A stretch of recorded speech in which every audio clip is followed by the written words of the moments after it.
start it?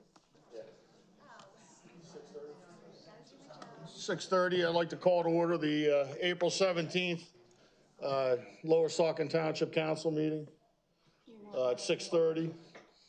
I'll call to order the meeting. Roll call, Kathy? Hang on, wait a second, hold on. We have the chair is not here. Right, and it's 6:30. The meeting starts at 6:30, Steve. And the vice chair? Then I'll call the roll.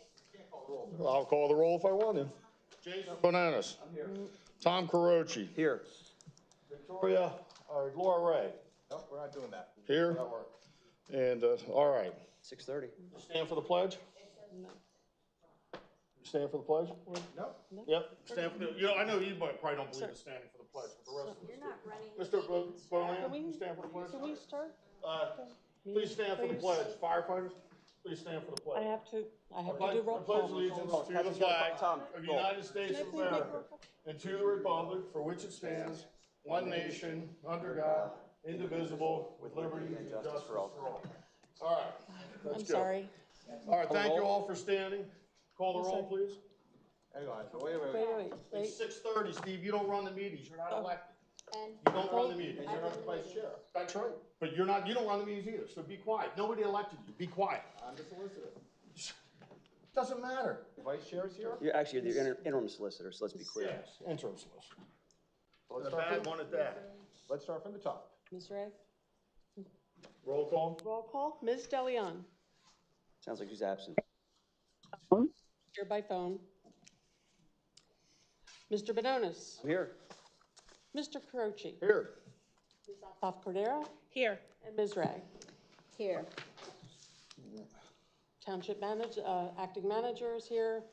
Township solicitor, township engineer, Brian Cocker, and administrative assistant, Stacy Werkheiser. Great. All right. Thank you all for being here. okay, so. So there's no executive We're session. gonna redo the Pledge of Allegiance. Yes, we had no executive session to announce, so there's no potential action on our executive session. The public comment procedure, the rules are out there in the handouts when you come in the door. But in general, we allow for public comment after each agenda item. There's a 5-minute limit. We ask you be respectful and to everybody up here and in the audience and address council. We're going to start with I don't see any junior council members here, so we're going to start with them at the top of the meeting so they don't get hung up here late. So first agenda item, we have a presentation by our Lower Saucon Fire Rescue. It's their annual report presentation that they do each year. So you guys want to come share the table?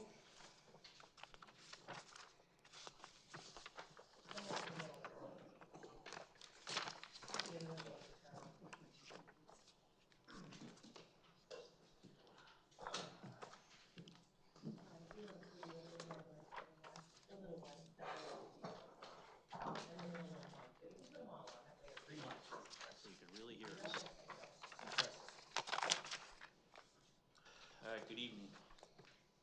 I'm Ty Johnson, the Fire Chief for Lower Saucon Fire Rescue. And I'm Scott Crecia, the President and Captain at Lower Saucon Fire Rescue. So, as you can see, we're here to do our year-end presentation from last year. Has everybody had a chance to look at it? Yes. Thank you. Are there any questions? Can you remind everybody again on the good intent calls? I know you explained it to me, but just in case the audience doesn't know what that is. So if you go to the next page, it'll explain what your call types are. So the 600s is your good intent. So 611, 622, 631, 651, and 652.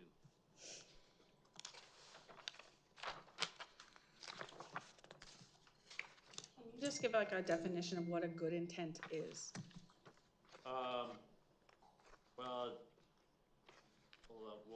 So when we put it in a report, it could be, it categorizes it for us, like dispatch canceled en route, no incident found on arrival, that type of stuff. Okay. You know, dust, somebody reports smoke and it's a dust cloud or, you know, some type of vapor or something like that. So it's not, it's more or less like a false alarm. Okay, so it requires you to come out, respond to it, and assess the situation, but it's something that would not require an actual Right, yeah. fire, fighting Right, event. yes. Okay.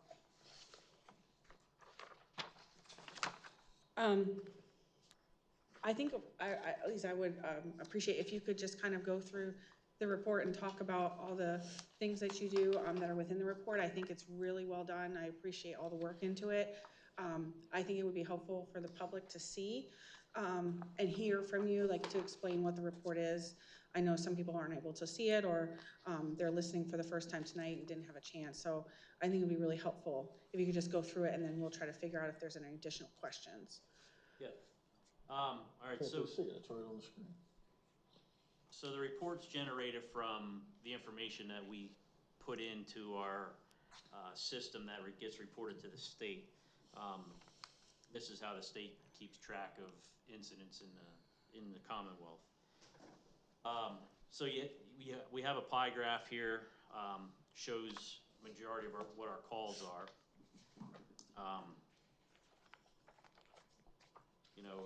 It has it broke down into overpressure, rupture, explosions. I mean, thankfully that's only one incident this year, or this past year. So on and so on. You can see, hazardous conditions, so no fire, so that might be, a car leaking oil or something of that sort. And it's pretty self-explanatory. And then you go to the next page, so it's page 2 of 3.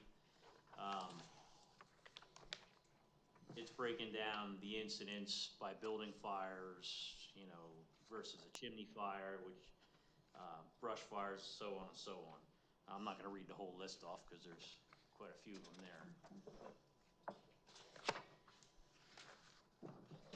And then there's a little bit of it on the next page. There's 3 categories. Any questions on that? I think it looks pretty good. I like that you have all the detail about the type of incidents. Can you just tell me, out of the types of categories you have here, if you know, or if you can, it's okay if you don't, but what amount of these calls do you have to generate a report from? Everything that's here has generated a report. That's why we have it. So calls or times that the pager goes off and we don't record is if they need a fire officer to call in for a burn complaint or something like that. So this is actual calls that a number from the county, from the 911 center generates. Okay, and then We don't include, like I said, we don't include if they call for a chief officer to call in, even if it's, hey, we have a complaint, what do you want us to do? Do you want us to dispatch or send the police? Usually in those kind of circumstances, I'll have the police sent, especially like for a burn complaint. And then we don't log that as a call. If we did, our call volume would show that, we're probably 50, 60 more a year, if not even more. okay. Can you explain what you have to do when you report it, like for this particular log, how you do that? So, yeah, go ahead, because Scott QCs most of them. So how it works is when somebody picks the phone up and calls 911, that information's entered into a computer, into our computer-aided dispatching system at the county. Then they dispatch us, they open our pagers up, they send us to the fire call. And then when that call is completed, county keeps a log of everything, all the information, trucks on scene, any kind of radio traffic, everything. That text file or that CAD file gets sent to our software, which is emergency reporting. And emergency reporting, we go through emergency reporting and we add our staff to it. We add a narrative to the call, basically what we did on the call, what happened to the call, any pertinent details about the building, any pertinent details about the structure, anything like that, that all gets added into emergency reporting.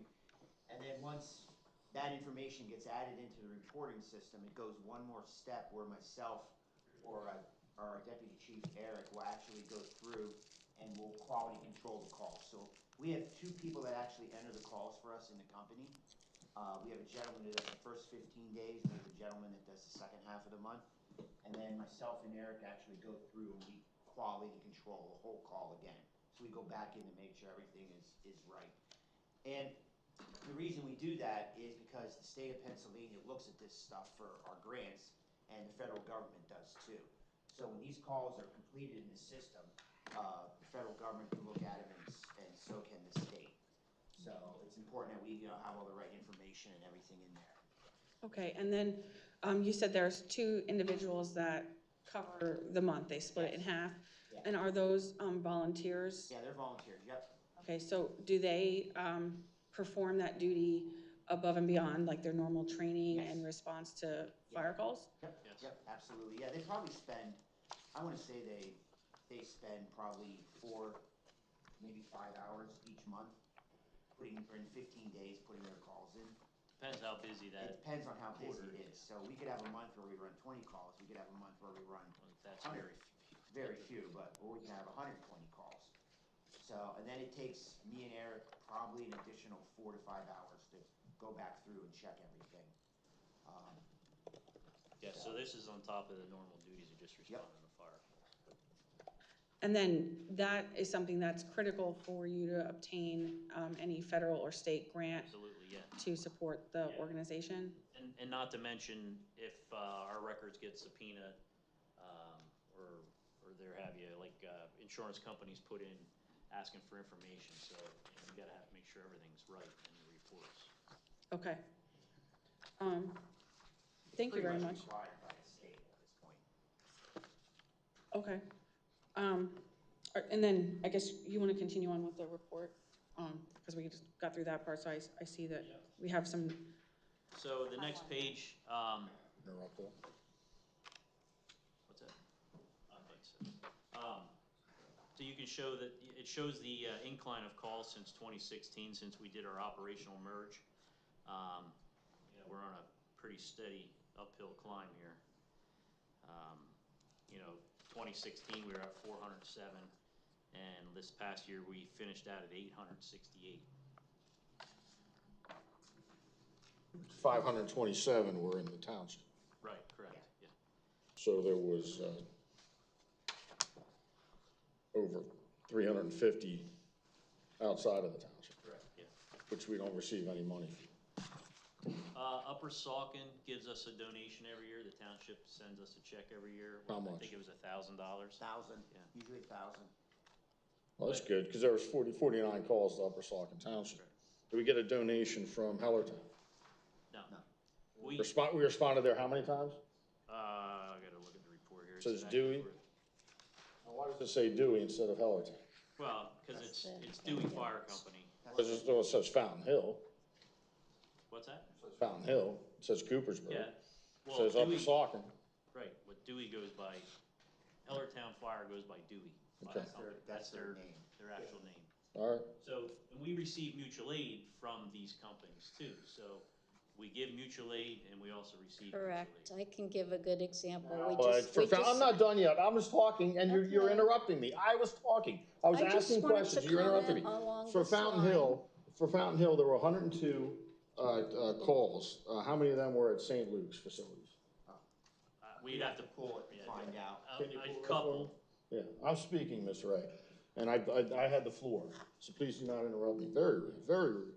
Okay, so 527 Lower Saucon calls out of 868, and you'll get me the number in Fountain Hill. Fountain Hill, there were 102, and St. Luke's is roughly owns, what, 40–50% of the Fountain Hill is their property? I'm not sure. Approximately, yeah, you used to be sure. And then, Well, I was never sure. how many, and you'll get me the number of St. Luke's calls? Yes, 2023, right? For 2023, correct. Absolutely. And so, starting the beginning of this year, Fountain Hill has taken us off all their automatic fire alarms. Okay, We just respond to major incidents now, so like a structure fire, dwelling fire. so this 102 for Fountain Hill included all calls? Any call that we went to there, yes. Okay, but you think it'll be less in 2024 Oh, for because sure, yes, because of the nature of the calls that you're called out to? correct. Okay. All right, Ms. Ray, I'm finished if you, for the time being, if you would like I'll recognize you. I just wanted to point out regarding the mutual aid, so, I mean, I know everybody helps out everybody, and we just had a house fire last week right down the street from me, so the fire, police was stationed outside my house, trying to make sure, keep traffic off the road and get all the trucks in there, so just in what I saw, Palisades Regional, Williams Township, Springtown, Regalsville. That's what I saw coming from my end. So coming from the other end, I'm not sure, but I'm sure Dewey came up the other end, and I'm not sure who else was there, but there was an awful lot of trucks there, and nobody really questions, you don't help us enough, or we don't help you too much. I'm sure that everybody who has their house on fire would be happy to see a pumper truck show up, and pumper truck number 2 and pumper truck number 3, because I don't know how quickly those empty out, and you need the next one right there so the next one can go get refilled. So I just think you guys did a great job that day. It was a lot of work, and it was sad what happened. Okay, so overall, it shows that you have 868 total calls for year 2023? Okay, and then it shows you have like an upward trajectory, looks like more than doubled since 2016. Yes. Okay. Has your volunteer force increased to at the same rate that you've responded to calls? No, I mean, here recently, we've been doing pretty good picking up new members. But if you would break it down in a percentage, no, we're not gaining as many members as we're going up in calls. So it's just the folks that have been on board since 2016 when we did our operational merge are just picking up more and more calls. And farther back, well, actually, the next page, 2 pages, I guess. Keep going. Keep going. All right, that's where I'm at now. Go ahead. One more. Yep, one more. So that'll show you the members that respond to calls, what their call volume rate is out of that 868 calls. So is it fair to say that your volunteers are putting in more hours to this year than they would have put in 2 years ago or 4 years ago? Yes, oh, yep. And I see, I do want to point out, I think it's tremendous that all of these members are putting in time. I think you have trainings once a week. Every Monday night we train. And how Unless many it's a hours? holiday. How many hours of training is that? We try to do at least 2 to 3 hours on a Monday night, and that's on top of guys are taking special classes. You know, firefighter 1 alone is, I think, 198 hours now. And that's just so you can go in a burning building, and then you still have vehicle rescue and hazmat training, and then any other type of special rescue. If you do trench rescue or confined space, which we have several members that do all that kind of stuff because we're equipped to do so. So yeah, and here recently, the officers of the fire company here, it's been 3-4 nights a week with fire department activities between meetings and trainings, and so yeah, there's a lot to do. Just because you mentioned it, I thought it was interesting. You indicated a firefighter 1. You're indicating that in order for that person to be able to go into a burning dwelling, they would have to complete that course and be certified in the firefighter 1. Correct. And how many hours is that? It's about 198, I think is what it's up to now. they keep adding to the program. They're trying to enroll more and more trainings into it, so when they have a recruit, instead of making him go and take separate other classes, while they have him locked down, committed to the one, they just pile a bunch of stuff in there, so they can get several certifications from just going to class one, or going to school once. And I think it's anywhere from like 6 to 7 months now it takes. And who is they? Who is the person, who is the entity that creates this class? So we do most of our training through Bucks County Community College. They have a outstanding emergency service program that offers national certifications. So we pay prescription every year. It allows us to send our members to Firefighter 1, and it gives us 2 additional certification classes a year for the folks that, you know, already completed the Firefighter 1. So like we've been doing our 1006 vehicle, we did our 1006 vehicle rescue, which gives us a pro board certification for heavy rescue. That'll follow us anywhere in the country. Trench rescue we finished last summer, so you know, we've been going after classes like that to keep up with our national certifications.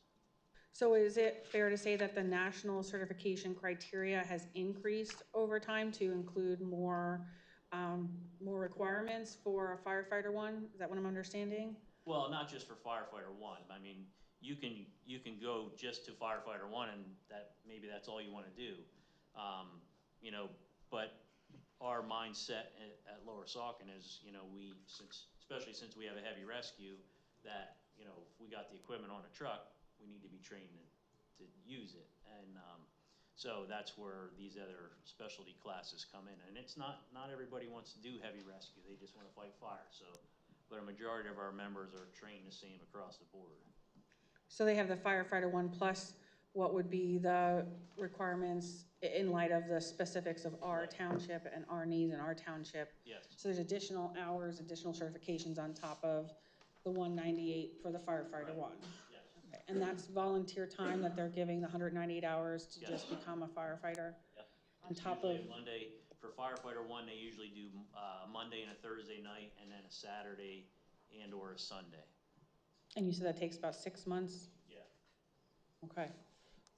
I just wanted to highlight on this particular page the personnel that are listed here that have all responded. I want to thank them for their time and for their efforts in responding and for going through all of that training. I think it's phenomenal. I'm not sure, I'm aware of another volunteer organization that in our township that has that many hours or requirement to fulfill to service our residents. So I just want to say thank you to all of them for all of that. I've been on council And then, for 5 years. I if didn't they- spend any money. I volunteered you many hours. could go to the budget section. Can you kind of describe about what's going on with your budget? Sure. Yeah, Scott will handle that. So this is our 2023 P&L. So the first section is going to be income. What we had budgeted is the center column, what we expected to make off of it. What we actually brought in is in the first column. So you can see our car drive, our fund drive, our other grant. That column is actually an AFG grant. Not AFG, a FEMA grant. We're working on bringing that in. Pipeline grant, we did not receive that. DCNR grant is still being processed, so is the SAFER grant. So you can see the state grant down there for $28,000, and then our township allotment for the year. So there's our gross numbers on the bottom, along with donations and our total contributions for the year. What we expected to bring in, like I said, is in the center column on the left, is what we actually brought in. And then, just scroll up a little more, right there. And then, other revenue is, you know, dividend, interest earned, rent from our social halls, our Lightsville, our Seawyco, our Southeastern, our Steel City Hall. Our total rent income, we did sell some excess equipment we didn't need anymore. And we had a couple of more donations that came in. Our call billing for hazmat calls was a big whopping $824. And so that's at the very bottom. You can see our total income for the year was $779,504. We expected to be a lot more, we expected at 982, but like I said, we were waiting for that grant.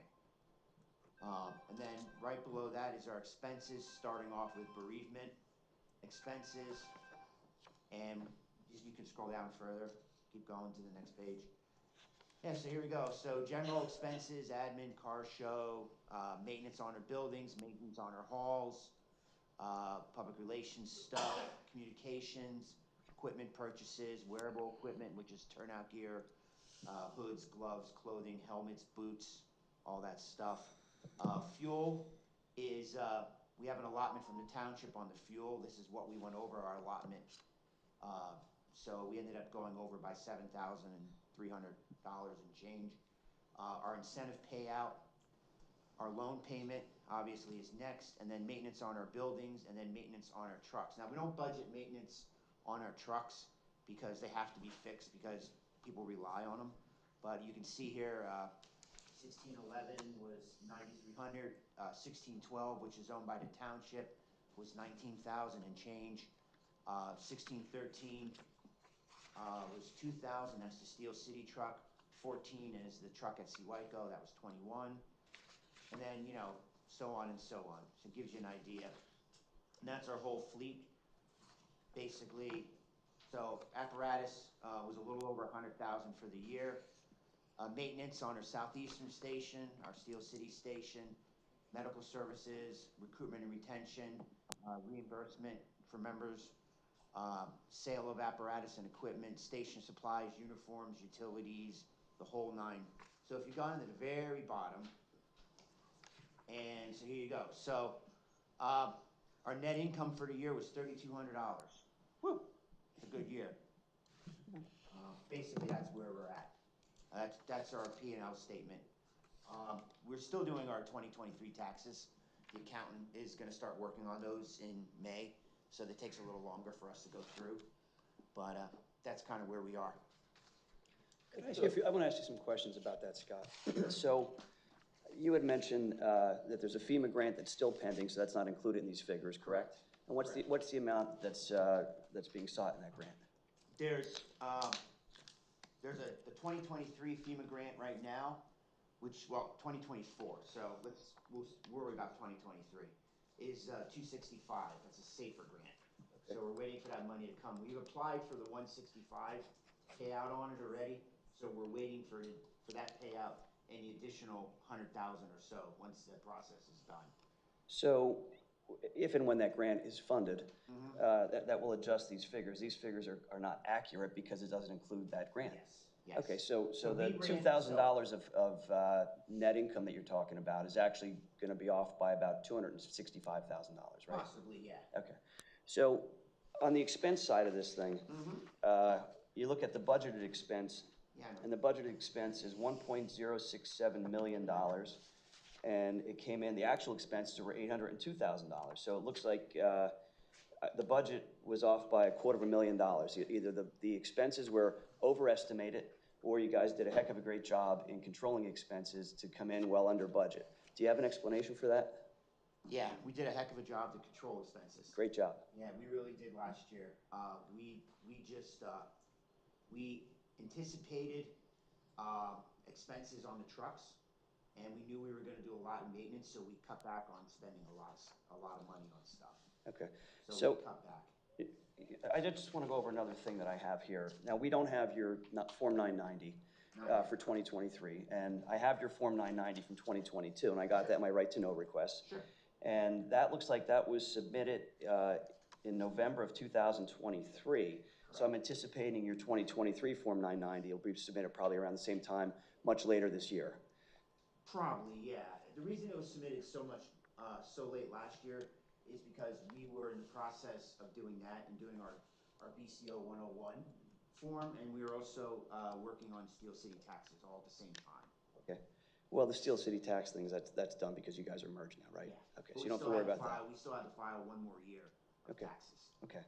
So this year would be the first year that we would have consolidated taxes. We wouldn't be filing for Steel City. So your 2022 Form 990 that you submitted to the Internal Revenue Service says that your contributions and grants from the prior year, this would have been 2021, was $468,000 roughly.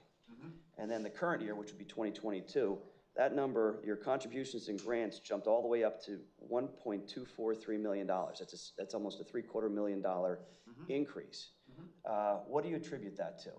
The FEMA grant we got for the radios, Okay. which was 500. Well, the grant itself, I think, was like 350,000. Township gave us some money towards the radios for that. And also, I believe that was the same year that the SCBA AFG grant cleared through.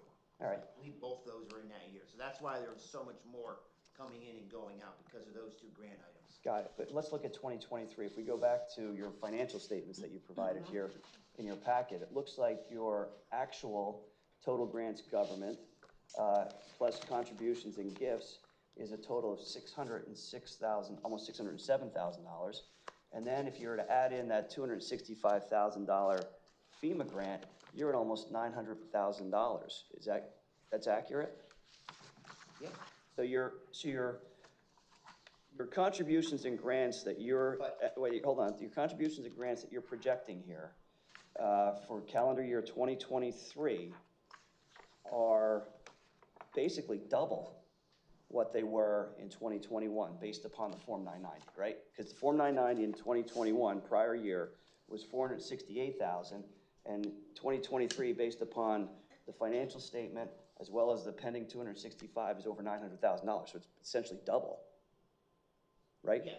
So Okay. I just want to clarify on the SAFER grant, the $265,000 one. That's actually 4 years. So we're applying for all that money in one shot, and we should get that back. But we actually, that SAFER program is for recruitment and retention, our pay-per-call program, a bunch of other stuff. We ran that program over 4 years. And now we're at the end of that cycle, that 4-year grant period. So we're going to be applying, we applied to FEMA already to get those payments. Okay. So yeah, I get where you're coming from, but it's also, we spread those costs out over 4 years. So it looks like there's a big pile of money coming in, but in reality it wasn't, because it was 4 years worth of expenses on that grant package that we're getting reimbursed for. Well, let's look at the Form 990 again for 2022.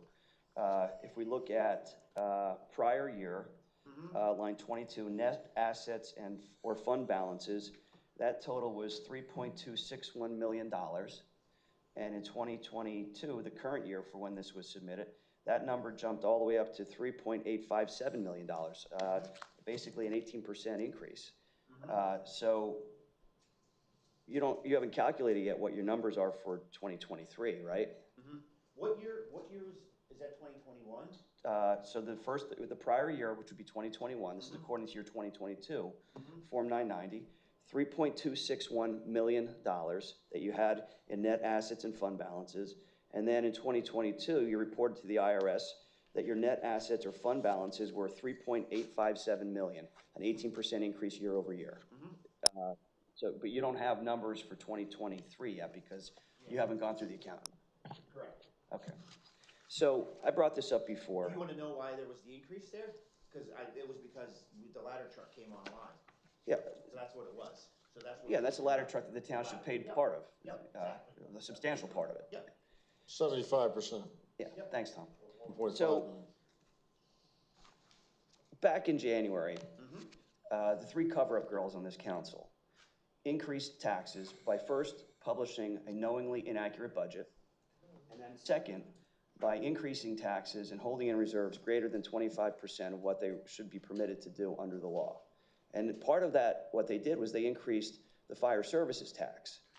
And I believe, they were trying to paint a picture of poverty here for the fire department, for the volunteer fire services that we have in the township. And nothing could be further than the truth, because we have a Form 990 that shows that the net assets and funds that you had in 2022 were $3.857 million, up 18% year over year. And in fact, the total contributions that you've received in both government grants and gifts is double what it was in 2021. Is that a fair statement? Yeah. Okay. While we're on the subject here, You remember back when, in the fall last year, we had meetings. We had a fire services group, committee. And this was to study a new fire station for the fire department. And that was gonna be, we're looking at something centrally located at Polk Valley Road because of the changing dynamic and demographics and locations of the population within the township. And we talked about, consolidating fire stations, closing fire stations and building it over there. I'm not a liaison to fire services. I don't think Tom Carochi is the liaison to fire service anymore. Have there been any other discussions about that effort? I mean, there was a report that was generated. A lot of people put time into that effort to identify the needs for the fire department. And it's now been 4 months that the three cover-up girls have the majority of this council. Almost. And they haven't, as far as I know, haven't done a damn thing to advance that project, which are in the interest of the public safety. Is that fair? Have you had any meetings with them? We've had meetings with them. Okay, with who, when, who was there? Was it a quorum? What was discussed? I mean, this is all news to us. Again, all the information that I get, Scott, and this is regrettable that you and Ty have to hear this, but the public has heard this many times. I've submitted literally hundreds, if not thousands, of right-to-know requests to the township to get information that should be readily available to me as a council person and should be readily available to the public because they have an interest in these things, okay? Because it's their tax dollars that are being spent on different things for this township. But yet all of this stuff is never transparent. It's not transparent. It hasn't been for 4 months. They've had secret meetings off-site, okay?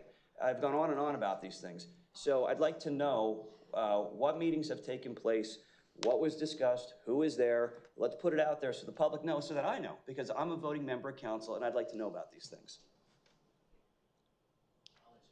We are the liaisons. I'm not talking to you. I'm not talking to you. I'm talking to them. I'm not talking to you. Don't interrupt them. Don't interrupt I'm asking them. him for an answer. You don't have to jump in and cover for yourself. He has the floor. Sit down. I asked him a question. Allow him to floor. answer it. Sitting. That if you're I'll be making rude. statements Pipe down. about How's that? Why don't you pipe down what too? council You're majority not wants to do, recognized. It was a question. I think that Not you would recognized. It was a obviously question. be Gavel her and make her Question. stop talking so the gentleman can All right, why answer we the all- question. why we all stop? Can you gavel her so that he can Because answer the your- question that I Mr. asked of Rose him? has the floor. It's not that hard of a question. It's not that hard to get control. I know it's your first time. I realize it's your first time. I realize it's your first I time. do apologize to our fire department for being Please answer the question. interrogated. Don't allow her to interrupt you. They do and they don't do, Should because answer you're the here question. volunteering for us. Answer the question. And you're here to support our township and everything you do, Okay, hundreds and hundreds of hours. if she's just gonna keep talking, I'm just gonna keep talking too, because I'd like my question I think answered, that because it's I haven't appropriate recognized her, for and I still have the to floor. understand that number one, Would you please fire gavel her? services Would you please meetings gavel her? Would always you please done gavel her? not in any Would you majority please of gavel council, her? but they Would you are please done gavel her? in a situation, they are a situation. There, I'll gavel. There we go. There's a gavel. There's a gavel. Would you Fire please answer the services questions? meetings happen I'm not being so in of our disruptive to you. community. I asked you a straight question. I'm sorry that she's wasting Very your time and your appropriate for energy here. our You guys are residents to volunteers. understand It's a that they're not straightforward public question. If she meetings. wants to politicize this issue, Fix I'm really services. sorry for that. I'm really sorry. Also very appropriate to understand that we have, again, volunteers here Okay. trying to present their presentation. And I think that they should have the right to present their presentation without being interrogated. You asked them questions. You asked them I can questions say too. very, very You asked them kindly, questions. You're such a hypocrite. we are not Are a here in a hypocrite and a courtroom. clown. We are not in a Why don't we do courtroom. this? Everybody stop for 1 second. How about if he answers the question that I asked him? How about somebody gets control of damn meetings? But they You are. know he had the floor. Tell her to be quiet. We should telling you, respect had these the people. What? Sit down, Do sir. your job. No, I don't listen to you. Yeah, I believe you do. You're right. No, he doesn't. I don't either. Who are you? Who are you? I'm the solicitor. Sit down and wow. act like human So you beings, don't have to- He's please. the elected member of council. So am I. Jason has the floor. Okay, so Jason has sit the down. floor. Give him the floor. I think Speaker, that if we we're gonna all just could get be up and go, kind- so. Jason has the floor. Give him the floor. Save if we yourself all the could be aggravation, kind, because these are clowns. respectful, You're dealing and with at clowns. least give each other the opportunity to dealing with answer clowns. one at a time. All right, everybody stop talking. Everybody stop for a minute. Just Has stop. the floor. Just stop talking Who's for 1 running the minute. meeting, Steve? Stop. So Stop. Let's, sir. How about the we council, have been, acting council president we gets have control of been the meeting meeting? with the liaisons Okay. committee, the fire services. Wow, a little Everybody late. quiet up here. Maybe 10 minutes earlier, Right. Be fool. Ask your quiet. questions again, So- Jason. Ask your Now, questions. he's answering your question. Questions. No, you don't. I don't? Go ahead. No, he had a bunch of them. Go ahead. He had more than just whether you met or not. Who you met with, when did you meet, what did you talk about? That's what I'd like to know, because this isn't being transparent. And were they public meetings? Yeah. No, they're not public meetings, because there's a lot of stuff that we can't have out in the public. So we've talked, Example of a category there, a category, not as specific, a category that can't be out there in the public. Because you're asking for $235,000 tonight, later on in the meeting, and you won't have public fire meetings.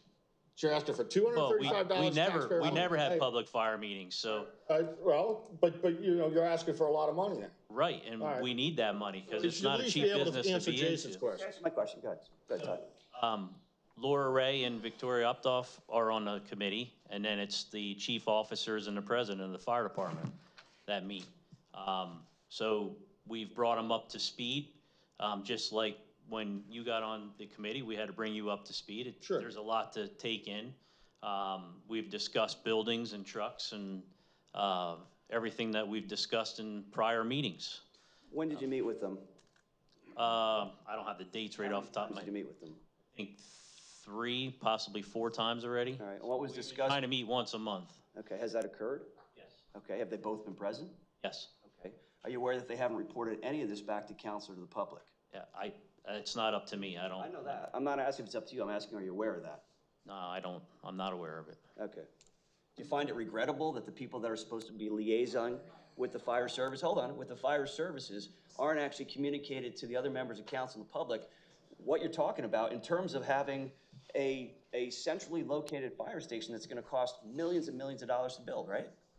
Right, but I we don't think haven't this is gotten the that far purpose yet. of your I'm not meeting. talking to you. haven't I'm gotten not that far talking to with you. Would you them stop interrupting them? It's not the What is purpose wrong of with the you? Do presentation. you have a condition that you have to blurt out like that? What is it? She's got plenty of I conditions. have the we same all know. condition that you Yeah, have, Mr. yeah. Benonis. I don't think you do. But I just don't do it as much. Keep going, I think Jason. it's I'm not interrupting you. I'm not interrupting you. I'm not interrupting Susie, I thought you you. were running the meeting. Okay, one at a You're running time, the meeting. Guys, one at a time, we're not I have a accomplishing question. No, I'm anything. not, I haven't asked my questions yet about the finances yet. Maintenance on 1611, what truck is can I that? get an answer to my whole question? Right. I don't think my whole question was answered yet. It wasn't, but, I mean, if you can What did answer. I miss in your question? Do you find it unfortunate or concerning that the people that are liaising with fire services aren't reporting back to council what they're talking about and the needs that you're bringing to their attention in terms of equipment and facilities? That's an unfair question. He said he didn't know what was happening. Okay, I have a question. Because I told them that they haven't reported to us, Right, right. assuming I'm telling you the truth, okay? I'm not lying to you. Assuming I'm telling you the truth. lot of Do you find that to be concerning? Whatever they do is up to them. I can't control what they do, and nothing really has been presented that has to take any kind of great measures at this point. So I'm sure once we get to that point, hopefully they discuss it with the rest of the council. When you say at this point, what are you referring to? I mean, do you have a timeline where you want to have this fire services building built? Not right now, no. Okay. So there's no urgency to it? Well, there is an urgency to it, but there's a lot of moving parts, as you know, and now that we have to get folks up to speed again, that kind of, put us back a little bit, but we'll get there. One is What's your time there's frame? no property acquired yet, and I think even when you guys were on it, that was the main topic of, property. Have you talked with the liaisons from council about acquiring a piece of property? Yes, that's been discussed. All right, what have you discussed? Might as well talk about it now. Let's get it out there. Well, we talked about what exactly was in the report, so. So you basically told them what was in the report, and that's all the discussion was? You haven't looked at parcels, you haven't tried to identify a parcel to move this project forward? We haven't, because we've been bringing them up to speed on For 4 fire months. services. For 4 months. Well, we're only meeting an hour or two a night when we do meet, and there's a lot going on. So, doubt. but it's on the radar. I don't know what else to tell you with that. It may be on the radar, but it's not getting done. It's not getting done with these people. Well, we're gonna keep pushing it forward ourselves, so. Okay, Well, you're not pushing it right now. You're having conversations. no, And again, I appreciate your volunteerism. I appreciate what all you guys do. Yeah. And I want us to have the best fire services for our community. And you've known that when I was in the majority on council. We supported you guys tremendously in acquiring equipment, apparatus, donations, whatever we could do. I think it's important what you guys do. And I don't want to see it take a step back because of these people. And I don't want to politicize because of these people. now, Would you be 1611. quiet? Do you have a problem? Do you have a problem too? Because clearly she can't control the meeting, so you have to yell out "wow" because I'm making a comment, all right? You haven't been recognized, ma'am, so I would ask you to please stand down I don't and not think make that comments. this is appropriate, Mr. Okay. Booth. I didn't ask you to stand up. I said, what's your I problem? think that you're out of order. I have a What my question was. I don't know what your problem is, yelling All out. right, everybody stop, slow down. Hold All it right, up. so I have a question. On 1611, what truck is 16? It says maintenance 9,349. That's the E1 that used to be at Seawaco, that's over at the Lightsville station. So that's an engine at the Okay. Lightsville station. What's 1632 again? Which one's that? That's a tanker out at Southeastern. Okay. Ty, where's your vehicle, the one you drive around? 1648. 1648. Okay. All right, 1648. Just $1,000 this year in maintenance. Looks like 1,089. Okay. All right, and then just out of curiosity, obviously, expenses are going up. It's going to be, probably just going up in the future. And then you also have, plans for to build kind of a modern station for the next 50 years. What is the volunteer fire services? What is their stance on how that should be paid for? Meaning tax dollars, landfill revenue? It's not up to us on how it's gonna be paid. I didn't say it was up to you. How do you expect it to be paid for? I don't know. I mean, it's, Well, besides taxes and landfill revenue, what other sources of revenue are there? you can get grants, but they're only good for 3 years, and then after that 3 years or 4 years, whatever the grant cycle is. But we look at grants. You can't get a grant to build a whole fire station. You might get a Right. grant to Right. build a portion of it. Yeah, depending Again, on, what is the leadership of the volunteer fire services in Lower Saucon Township? What are your expectations for these very expensive projects? What are your expectations for how they will be funded? well, that's why we're talking with the township to come up with a plan, because that's where the money's gonna have to come from, a majority of it. So whether that's taxes, I don't know, Or landfill revenue? whatever they decide, or you guys decide. You don't care where the money comes from as long as you get the money, right? Well, yeah, I mean, because we have to provide emergency services to the township. Right, but there's different levels of emergency service. You guys do a very good job, and you also have very good equipment.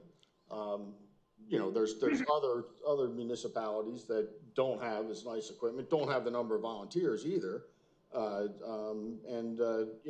Their services are not to denigrate it, but probably a little lesser than the services that you guys provide. You guys provide great services, right? Correct. And that's what, a big component of that, you would have to agree, is funding. Well, for sure. I mean, you're gonna attract people if you have good equipment and good practices and good training. Right. So, yes. And that funding, historically in Lower Saucon Township has come from landfill revenue and tax revenue. Years ago, there was, I think Kathy could talk about it a little bit more. She's more familiar with it, but years ago, there was a fund that landfill money was put into to help pay for fire apparatus. And Right. then that went away for quite a few years, and then the fire tax was enacted. Right. But there's limits to the fire tax. I believe it's at 1% now. That can only go up to about, I think, 2% under Pennsylvania I think it's law. 3 mil. 3 mil under Pennsylvania, and it's 1 mil now, right? What, 0.9? So there's limits to taxes. So even if you raise it to 3 mil, you may not have enough for all that you really want for a firehouse for the next 50 years, or to keep the level of service, quite frankly, you have now compared to a lot of other municipalities that don't have the funding from a landfill or a tax base that. Certainly Fountain Hill doesn't have the funding that Lower Saucon has, right? Correct. No landfill in Fountain Hill, is that correct? Correct. In fact, they have a large property owner, St. Luke's, that doesn't pay property taxes at all. Right. Yeah. So it's all on the backs of the taxpayers of Fountain Hill. And Well, I think St. Luke's did give a donation for an engine 2 years ago, they bought a truck. Okay. But I don't know what the number was exactly, but. Right. But it's certainly not like tax revenue or landfill revenue, it's nothing that can be counted on year to year, like those sources of funding are. Probably not unless they sit down and talk to St. Luke's and say they need a certain amount of money from them. I mean, I don't know if they've done that, the fire company over there has done that yet or not, but. So to do what you guys want to do over the next 5, 10, 15 years, it's going to have to come from either a combination of tax revenue and landfill revenue, or all tax revenue. But if you go to all tax revenue, there's limits, right? We've agreed to that. There's even limits on the property on how much property taxes can be in Pennsylvania as well. Yeah. So there's limits in the tax. And there's limits to the landfill money as well, because there's a host municipal inspection agreement, provides for a certain amount every year. And as long as the landfill's open and operating, that would be it, so. All right, well, I think, that's a conversation to continue in the future, is how will all of this be funded when people are making decisions about shutting the landfill down, and what kind of fire services we want. I mean, you could say, all right, shut the landfill down, no revenue, and we'll do the tax services, but that hasn't worked out so well for some other municipalities that don't have landfill. Would you agree with that? I guess I try not to worry about other municipalities but our Right, own. but there's other municipalities even around us, Fountain Hill and Hellertown, that rely solely on tax dollars, and contributions, don't have landfills in those municipalities. And they rely upon Lower Saucon Township. Correct. And they rely on Lower Saucon Township to the tune of 120 calls a year for the Dewey and 102 calls a year Fountain Hill. 222 calls were Fountain Hill or Hellertown, who only rely on tax base to fund their volunteer fire services. And our calls in the township were a little over 500, so it was almost half of our calls. Half of the Lower Saucon Township calls are also made up of Fountain Hill and Hellertown. Yeah, but they weren't the only ones. Right, they weren't the only ones, but they're kind of the ones in close proximity that, again, only rely on increased tax revenue to fund volunteer fire services. I don't know how high quality they are or aren't. I know ours are, but I'm familiar with ours, as being the fire services liaison for so many years. So keep up the good work, and I think if you want to do, you have to, we're going to need landfill revenue money to do what you want to do. If we don't have it, I think it's going to be very, very difficult to accomplish any of it. Thank you. All right. Thank you, Ms. Ray, for not interrupting me and letting me speak, Ms. Ray. I appreciate it. Thank you, gentlemen, and I apologize for what has happened here this evening and interrogating you. I appreciate your volunteer time for being here, for putting your report together. Again, another volunteer effort, and for all of your time in trying to raise your independent funding to help supplement our township residents. And I think it's tremendous that we have a volunteer force. I think everybody should recognize that when there is a fire and there's an emergency, you are the ones that protect us. Thank you. Thank you. I apologize for Victoria talking over Jason, for her general behavior, so I apologize for that. Okay, so the next item is a developer item. A review and possible action on Bethlehem landfill, Steely lot line change. Pardon? You're not coming through. Okay. Oh, they already left. Oh, They're gone. Gone. Well, you can still comment. you can come. No, wait. Sure. I thought, No, wait. I recognize Mr. Boulin. No, we're trying to get Priscilla. Well, in the meantime, I recognize Mr. Boulin. Okay, you're not running the meeting. Can you, Go ahead, go to the microphone. Yes. Yeah, hang on for one moment, we're trying to see if we can hear. Sure. Sure, yeah, go to the microphone. can you try to, Priscilla? Can you hear? You're breaking up a little. Yeah, she spent 4 days in Hershey, Pennsylvania at a PSATS conference on the taxpayer dime, and she can't make the meeting. She can't attend a meeting. Or get a phone that works. Yeah, or get a phone that works, right? Okay, so staying at the Hershey Lodge, I guess, on the township taxpayer dime. Okay, And so she you're can't, interrupting her. she can't Can make you it be to a quiet, meeting. Tom? You are not recognized. Doesn't It's work, Priscilla. or, well, Victoria was never recognized, and she Okay, spoke well, over Jason all you're the not time, and you didn't do recognized, anything, and you didn't Priscilla gavel. is talking. You didn't gavel or anything, so, you know, why didn't you gavel? Could you be quiet? There's no rules. It's There's no Priscilla's rules. turn That's to right. talk. You never told Victoria to be quiet when Jason was talking. That would have been nice. Do that. I would have liked that. Okay, children. Would have been the Like that courteous too. thing to do, would have been a courteous liked- thing to yeah. do. I recognize Mr. Berland, go ahead, Dave. Maybe we should take a recess until we can have people All right, follow am I- order. I think it's Yeah, Priscilla's yeah, turn. I recognize you, Mr. Berland, go We ahead. could take a Yep, 5-minute yep, break talking. maybe. Yep. Mhm. Priscilla, Madam Chairman, Vice Chairman, No, one moment, we're still having technical difficulties, just hang I'm on. sorry, sir, you have to speak up. We're having technical difficulties with the phone, so just give us a moment, please. Phone? Priscilla is on the Yeah. phone. Priscilla, Allegedly. She may still be in Hershey on taxpayer dime. Who knows? Okay, so I'd like to go on record. Can you hear me? No. Yes, Priscilla, go ahead. Go on record Record. thanking all the fire company members and volunteers and for putting together a and I really appreciate you. And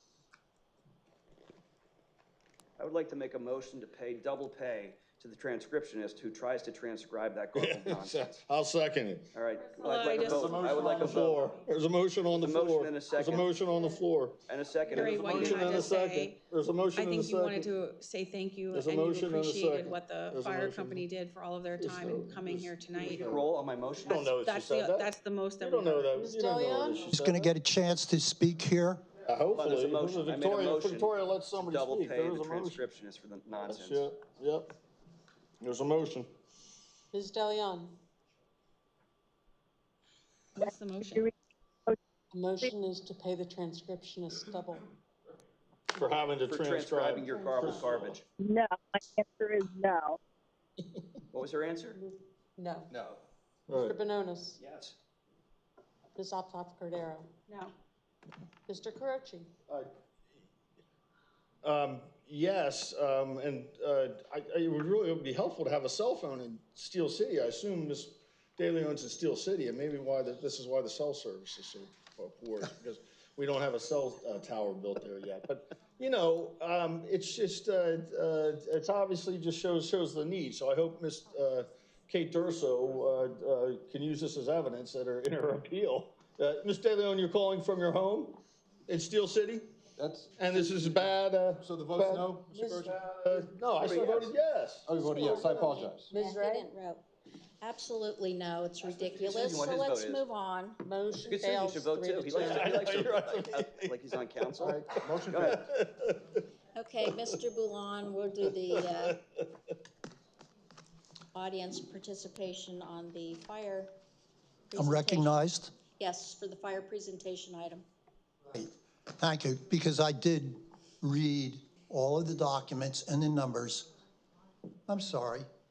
Go ahead. You want to talk? Oh, Oh, thank now you. she's running the meeting. Diane Hollowell's running the meeting. Welcome to council. Come on, we got an extra Looks seat. here. like, Come on. looks like we have a couple of people running the meeting here. Yeah. Wait for the smoke to clear. Yeah, I spent about an hour on this. Unlike other people, I recall when the fire committee was here the last time, they described in detail how they trained, how long they trained, and I think it's fantastic. That's not the point. It really bothers me when people grandstand on the council and they're really nice and warm and slushy and don't talk about the facts. They ask all of these questions that we already had answered for us in a previous meeting. So I object to that. What I'm interested in is, I think it's called the budget item here, the report by the Lower Saucon Fire and Rescue, and the numbers, not how long they whatever. There's no doubt about how good this fire company is. Their website is spectacular if you haven't been on it, so I don't need people grandstanding. I'm most interested in where the money's coming from, where it's going, how the performance of this fire company is doing, and a lot of that, by the way, and I would love to poll the council and ask them some simple questions, but I know I can't get any answers to that. And that is, for you that don't know about the Gold Star Award, maybe you could just shake your heads if you know what that is. I see no head shaking, okay. Well, at any rate, the bottom line is if you go on their website, you will see they compete. All their financials are there. Mr. Solicitor, are you with us? No, he's doing work. He's doing work. I was hoping you would pay attention because this is important, and I will bring it up. Is this thing on? Yes. Okay. It is important. I will bring it up at the end. The bottom line is they have many, many pages, all their financials, what they're doing, where they're going. Yep, here it is, all here, right? Here's their financials, page after page, charts, everything else. Now, I would say there are other people in other towns that have 501c3s who do not report any of this information. So seeing how open this fire company is and hearing the council's, some of the council, ask detailed information about the financials is exceedingly important. That says you really care about it, okay? And for you of those, or you on the council that didn't understand what was being said, there are clearly several people that do understand the numbers and what the implication is. All right? And I'd love to see everybody on the council understand those numbers instead of looking like deer in the headlights for these numbers. All right? The other thing is, I would say the public is supposed to have a right to be able to speak here, and if we have certain people just absolutely talking over others, that's not going to work so well. And by the way, I encountered this before with one of the council members who sits up with you now, and she saw her fit to speak for 20 minutes, and then when it was my turn to speak, I got up and I got shut down because she was mad at something that was said and the meeting terminated. So I never got a chance to talk. And I see that's what's happening here, right? Person talks for 15 minutes, asks all, well, what color is your truck kind of thing. And then finally terminates, somebody else starts asking hard questions and they get shut down by the typical way that you shut people down, just keep talking. So that's not so good. Anyhow, I would commend the fire company. Yep, there's their report, got it all, got all the numbers, really had a lot of questions to ask. For instance, have no idea why it is that there are so many vehicle accidents, and do we pay for them? Is it the accidents on Route 78 we pay for? All of that. Is it the train accidents? Does anybody look into that here? Does anybody care? I'd like to think you do because it's certainly a lot of money. And yeah, Chief's still here. I would ask for one more column. What did it cost you for each of these incident kind of things? I don't mean details, but I mean total. In other words, we know how many hours it takes, how much money is it costing the taxpayer. They do a spectacular job. Thank you. Thank you, Mr. Miller. Oh, Dave Boulan, I'm sorry. Yeah, Diane Hollowell. I was just curious, Tom. Oh, where are you going? Come on. You said that when you came on board that you met with the firemen and you discussed. Can you tell us all where you met, when you met, and what was discussed? Or do I have to put a right to know, request in? You can do whatever you want, but we used to hold monthly meetings. Did you let everybody know? Do you know where they were? I would update at the council. Where were they held? Council comment. They were usually either here or at a firehouse. And do you have the dates? Yeah, the dates were you have the dates, yeah. We can provide them. Yeah.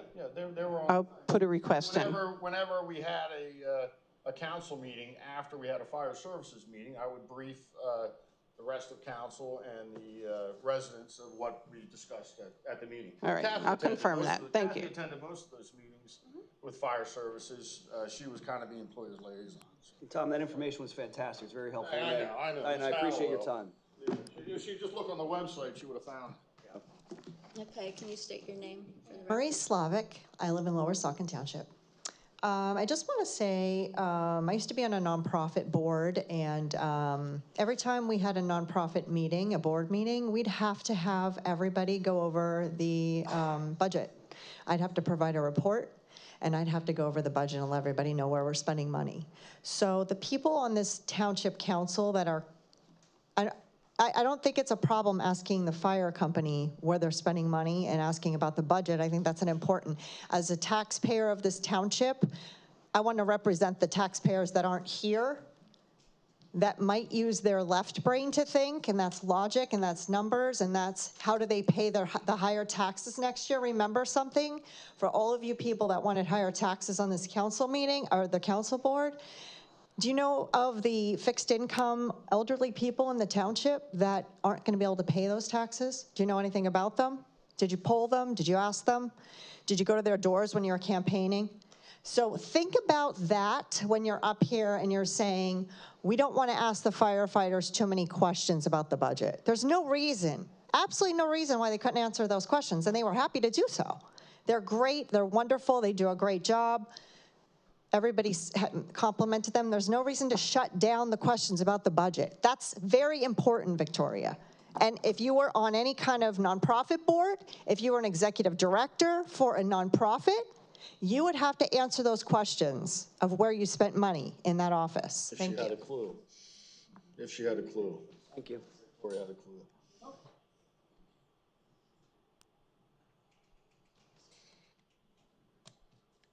My name is Anne Marie Crown. I'm a Lower Saucon resident. I have great respect, admiration, and appreciation for our fire service. I have had on occasion in my neighborhood to witness what they have done, and it's absolutely astounding to me how great they are at their jobs. And when I listen to the report, I say, not only do they work odd hours and work with no pay, they are accountants, and they are marketers, and they are grant writers. They do so much. And I wonder if there is any opportunity ever for there to be volunteers from the community who volunteer to help them. People who can't go out and fight a fire, but maybe they're excellent as a grant writer, or maybe they're an accountant or something like that. So I think it's something to be explored with them, because they do so much, and I think they deserve help from the community. Another thing that I think about a lot is their annual appeal. We all get the letter in the mail, and it asks for $25 or $50 or $100, whatever it is. And I realize not everybody in the community can support that. But I also know for certain, from knowing my neighbors and knowing my community, that there are many people who don't even know this is a volunteer organization. They think their taxes will cover everything. So I think the idea of public relations on behalf of the fire service, to have the community really understand what they do as volunteers, would be incredibly important.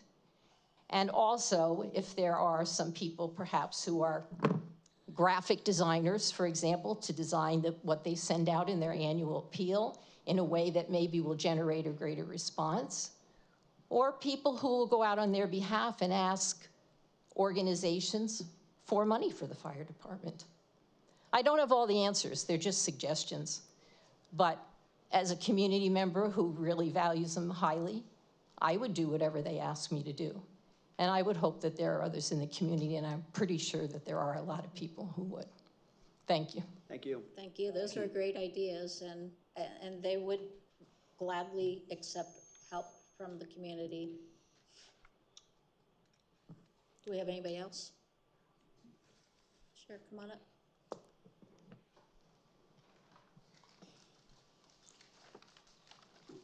Hi, I'm Russ Sutton, and I have a couple questions. I notice every time there's questions brought up about taxes, Mr. Carochi and Mr. Bononis, their fallback is always the landfill. I like to know details of how much the landfill has donated to the fire company for the last 20 years. I want to see an accounting of that, exactly what they put in. And you know what? There's only 2 municipalities around here that have landfills. All the other townships are volunteer firemen too, and they don't have landfills to support them, but they still do their job and do them well. We have an excellent fire company. I appreciate everything they do, but every municipality does not have a landfill to back them up. So they are supporting their fire companies and they're functional. So I don't understand why every other word out of his mouth is landfill or his mouth is landfill. That's not the end all. When this thing is going to close down sometime, and at that point, you think, where's the money going to come for the fire department? I like to see an accounting of the last 20 years of what the dump has put in for the fire company. Since I can 1999. answer that question for you, sir. So the landfill pays to the township roughly 35% of our revenue. So you can estimate that roughly 35% of the money that the township gives to fire services is funded by the landfill. I want to see very straight math, very simple math. I want to see it in writing. Fine. I don't want to hear it from your mouth. Okay. I want to see it in writing. I want to see a statement. Okay. I don't know where you're going to get that from. The landfill has provided the township with over $30 million since 1999. The reason, you're right, there are only 2 townships that have landfills in this vicinity. And fire departments are still functioning. I'm proud to say it's one of the reasons why we have the best volunteer fire company in this area. We do have a great fire company, and I'm not questioning Have that. the money, and they do a great job. And that landfill is not going to last forever. So what are you going to do then? How do you know it won't last forever? It's going to be there for at least another 25 years.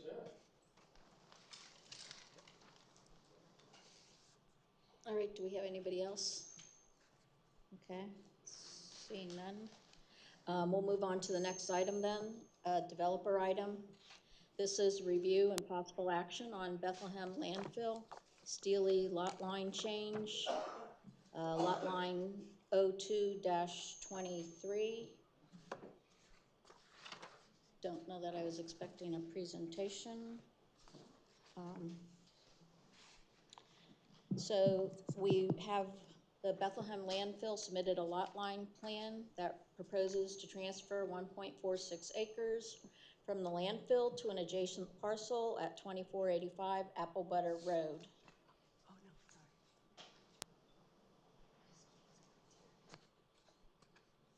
I think I would make a motion to approve the lot line adjustment unless there's something that the landfill wants to present in addition. I'm sorry, what was that? I make a motion to approve the lot line adjustment presented.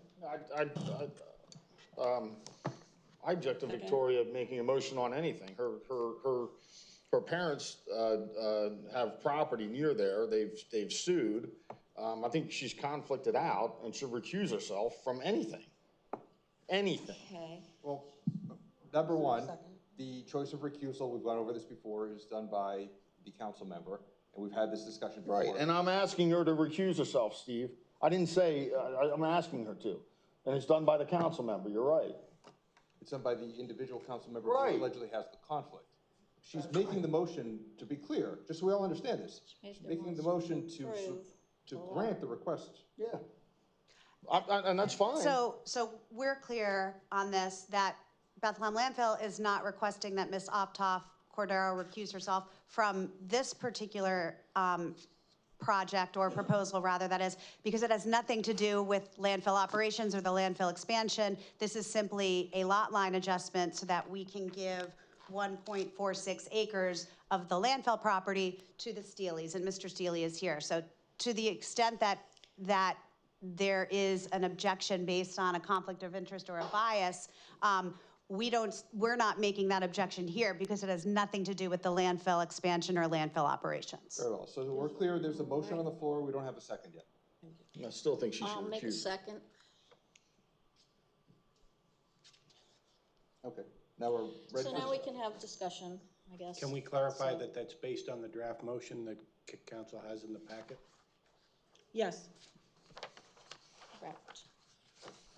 We have all of the copies of the plans and the Mylars for signature by council, so we can leave them here tonight. That would be the council president who's absent.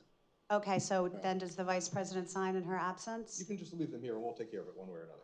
Okay, and then will you take care of the recording as well? We will. We'll coordinate with your office. We'll make it happen one way or another. Okay, thank you. So I don't know if we need, yeah, I wasn't expecting a presentation, honestly, because we did receive all the information in here. I only wanted to make one point of clarification, which I already had made to me regarding, because it's a little bit unusual, because when you combine the parcels, the piece that you're transferring over to the Steeleys is light industrial, his property is rural agricultural, so we're gonna have a piece of property that has two zones, and it's gonna remain two zones. So that's all I needed clarified, and just wanna make that clear. Correct? Is that correct? Yeah, I mean, yes, I don't know what your questions were. You can ask them of me. I don't know what you got confirmed. It's two different parcels. They each have a different zoning designation, and they will remain their each separate zoning designations, even though the lot's being combined. Correct. So we're at council discussion. To speed this along, on a group, does anyone have anything they want to add? Yeah, I would just point out that congratulations to Priscilla, Victoria, and Laura. They promised the public that they would reduce the landfill, and they're apparently doing that here. They're reducing it by 1.46 acres. So congratulations to all three of you. You delivered on your promises. Anything else from council? Still think Victoria should recuse herself from all landfill-related matters. I agree. Yes. Okay, do we have anybody from the public that wishes to speak on this matter? Come on up. Thank you, Dave. That's got to be a record. I'm Dave Boulan, I'm sorry. That's got to be a record, absolute record, considering all of the other terrible things that have been said about this organization. Let's see how the rest of it goes. Now that it's been expanded, all right, that tells me that the council seems to be in favor of what's going on. Thank you. Anybody else? All right, I guess we can do a roll call. Mr. Benonis? Yes. Ms. Optoff Cordero? Yes. Mr. Carucci? Yes. Ms. Ray? Yes. Ms. DeLeon? What? What'd you say? She said yes. How can you tell? I If heard we had that cell phone tower built, we'd be able to hear. Could you repeat that, please? Yes, my vote is a Motion passes 5-0. Thank you. If we had that cell phone tower, we'd be able to hear you, Priscilla. Right next to you, right? It's going in the lot right next to you?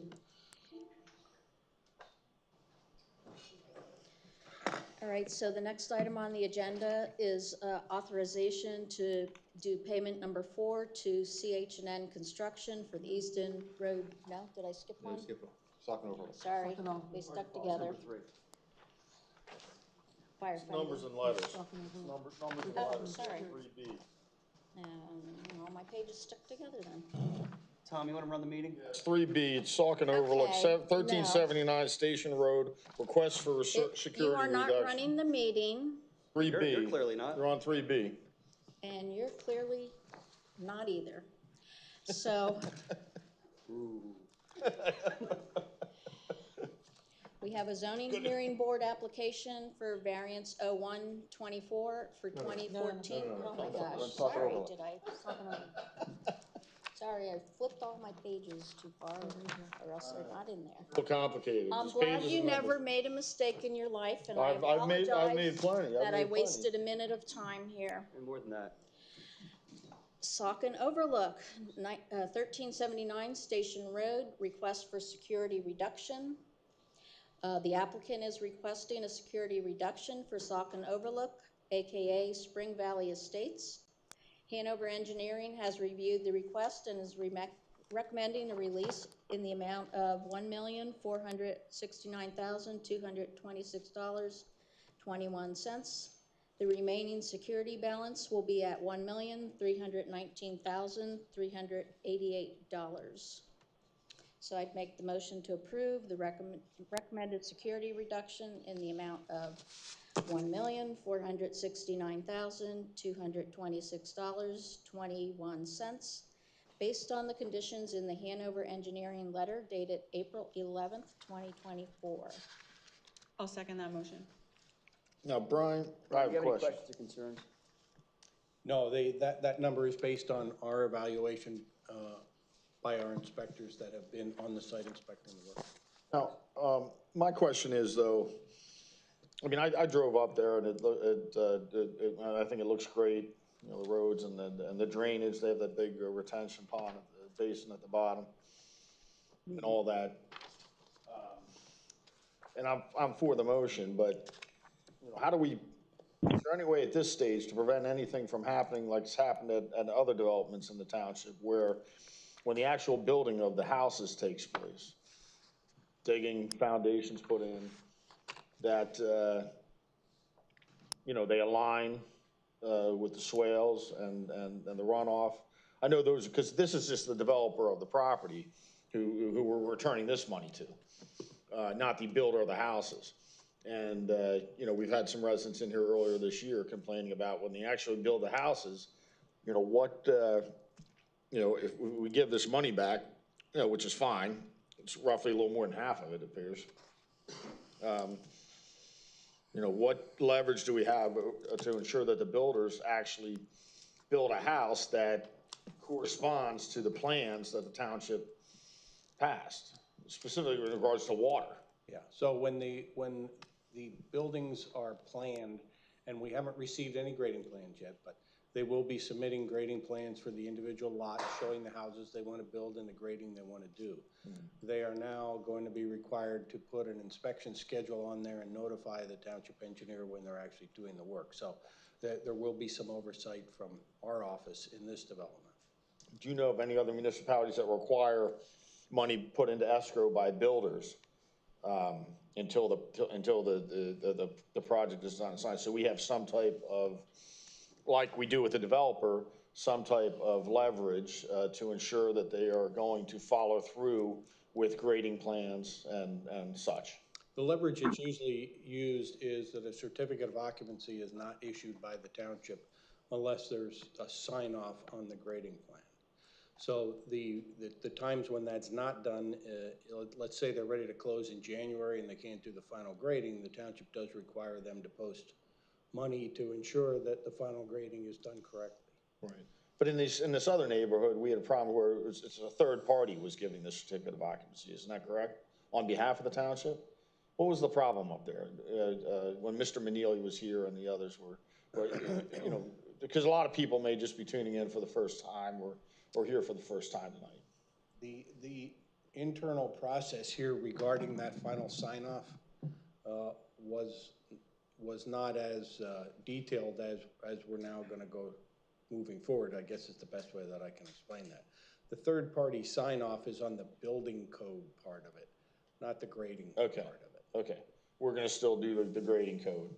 We're now going to take a more active role in grading. And you feel confident we can avoid problems that have plagued other developments with this development when they finally build houses? It'll be a more detailed process, and if we still find problems, then we'll make adjustments, but it will be better than what we have done. All right, thank you very much. And just to be clear, you feel that that will be satisfactory without the need for this council to enact any other ordinances such as has been suggested before, right? Yes. Okay, thank you. Anybody else? Victoria, do you have any? I don't have any comment. All right, Priscilla, do you have any comment? No, I asking. All right, do we have anybody from the public that wants to speak on this?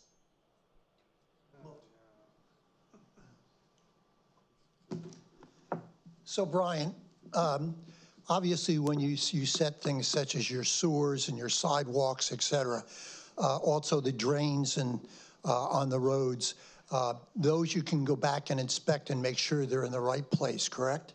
Yeah, that's what, if there's something that's going to be dedicated to the township, like in the case of a public road like this subdivision has, we have always played an active role in that. What Tom was referring to earlier was that sort of oversight on the private lot development wasn't to the same degree as it is on something that the township is going to be responsible for. That's okay. I understand fully. Believe me, I have a family member who's in court over this, not here.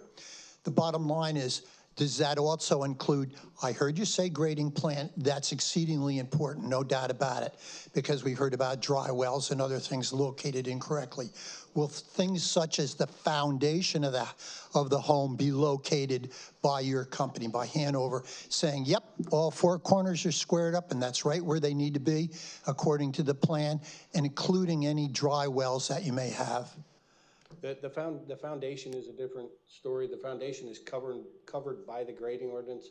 The developer's engineer has to go out and actually locate the foundation and submit a certification to the township that the foundation is located where it is, and elevationally and horizontally. Excellent. So they come back to you and certify it with their license at stake, so to speak. All right. Gee, that's really good. Thank you. And one more question. If they, when they're digging, if they hit a spring or something, are they required to let you know? Not necessarily. Usually what'll happen, if they can, on a site like Saucon Overlook, they can probably deal with that with an under drain and daylight that. Otherwise, they put it into their sump pump system usually, and that's a building feature, so they don't notify us. And they're not required to. Okay, thank you.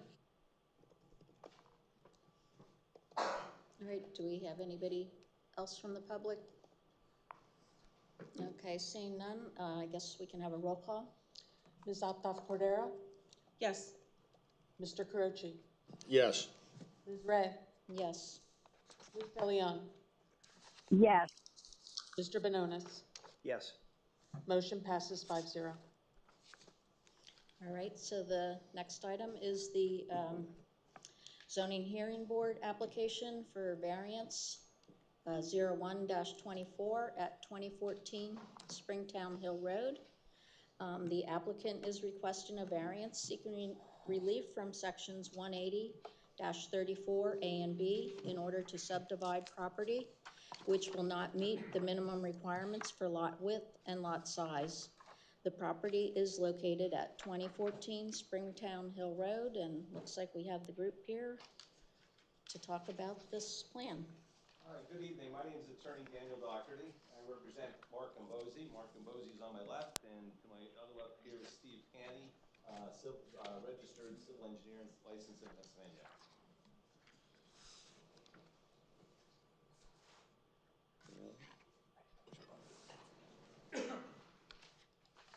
We got a call from the zoning officer the other day on Monday and just said you guys were requesting us make a presentation. We have a zoning meeting next Monday.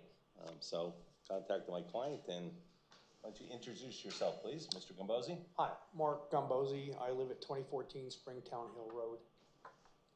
And what kind of house is that? Where do you live in? It's a small 3-bedroom cape. When did you purchase it? About 3.5 years ago. Okay. And how much money have you put into the house? Definitely a couple of $100,000. Okay. And you plan on spending some more money on the house? Yes, sir. And your intent is to stay in the house, is that correct? Yes. Okay. What was your idea about this proposed subdivision? Why did you come upon this idea? It kind of came to me one day when I was cutting grass. It's just, there's basically a big empty lot next to my house. It's part of the deed of my house. How big is your lot?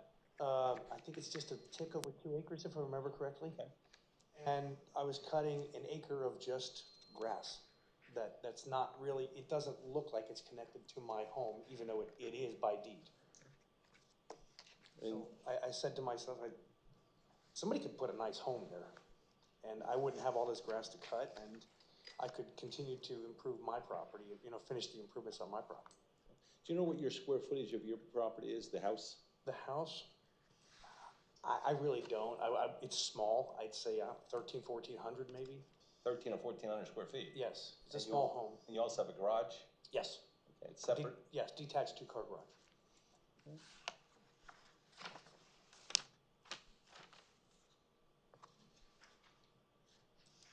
Okay. So your intent is if it was, you've subdivided, you would more than likely sell off the lot too, is that correct? That's correct. I'd like to introduce Mr. Steve Panny. Can you identify yourself to the board, please? Sure. Steve Panny, I prepared the plan for the variance purposes. Has the board been able to see the plan? Yes. You saw the plan? Can you identify Mr. Panny? So this is the plan we're going to be presenting to the zoning board? Yes. Okay, can you show us what proposed, what lot 1 is and what lot 2 is? Sure. Currently, the lot is L-shaped, 2 acres, per the deed, and we would propose to split. Speak up. Could I either ask you to speak into the mic or speak Are they closer? on green? They're on? Sure. Currently, You gotta get louder. This way. Testing, testing. Yeah, that's. Go ahead.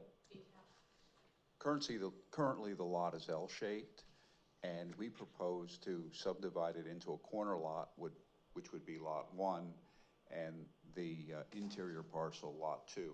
The corner lot has substantial frontage, but it would have less than 40,000 square feet. The lot 2 would have more than 40,000 square feet, but less than the required frontage. So the variance request is really de minimis on lot area and lot frontage. So the lot 1, the existing where the house would be, that's the lot area that we're a little short on, correct? Yes, it's currently developed. It's a small house. The existing amenities can easily fit on what we're proposing, and that lot 1 is 33,000 square feet. In lot 2, we have enough lot area, but the issue is that we're short on the width. That's correct. The lot area is actually 43,000 square feet, and just as a side note, the neighbor to the west, that is an undersized lot. What about the lots across the street?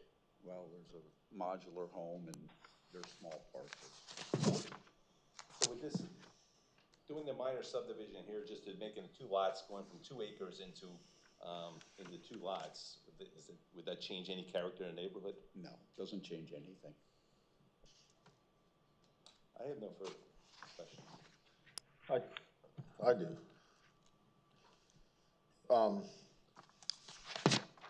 You have the names of the properties within 200 feet here, the perimeter.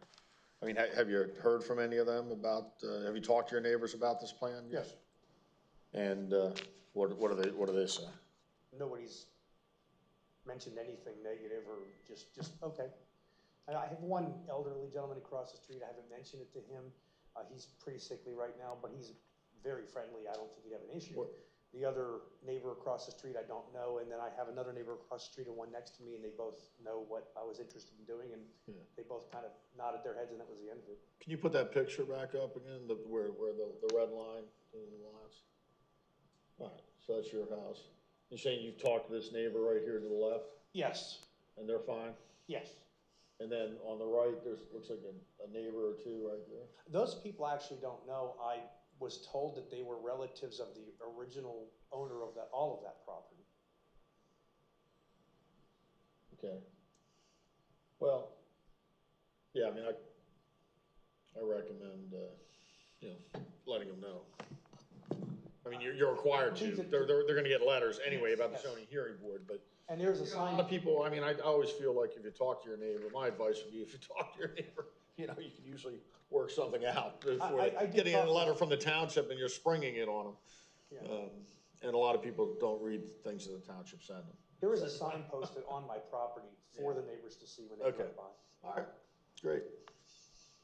I just have a question. So if you keep that picture up, the resulting lot B, it looks to me like it's going to be a very deep and narrow lot.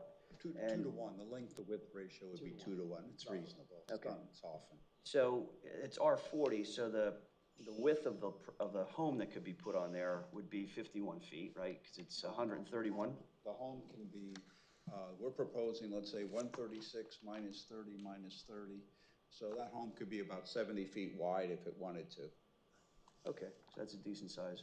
And then, access to the property would be off of Springtown Hill Road. There'd be a driveway that would be installed. And we would propose public water. The area is served by public water. The existing house is served by public water. So if this proposed lot is approved, we would serve that by public water.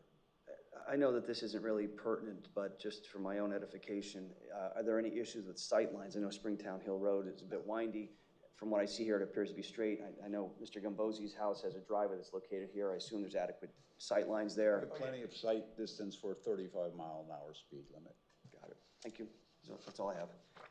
I'll make a motion. I had a couple questions, please.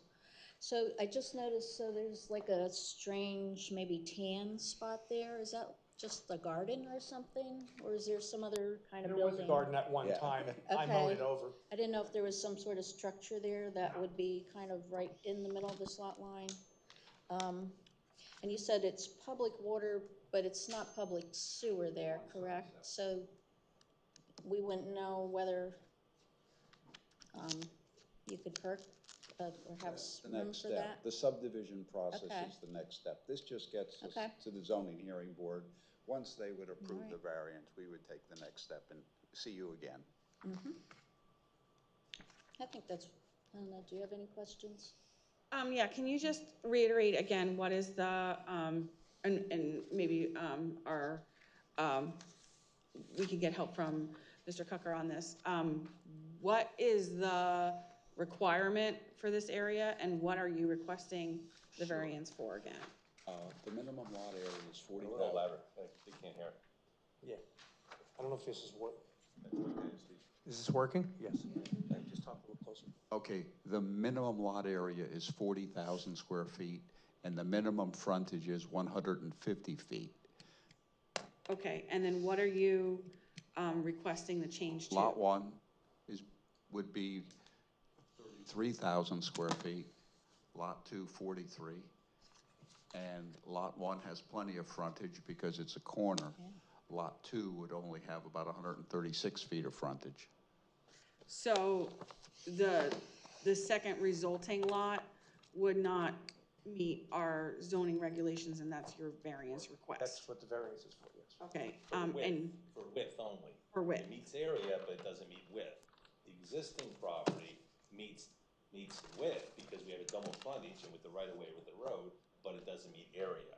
so then by having this particular variance, we would have two resulting lots that are non-conforming, is that right? Because one would be non-conforming for width and the other one would be for square footage? Yes, just like the next door neighbors, yes. So, and right now, the lot is conforming as it sits with just your house? Yes.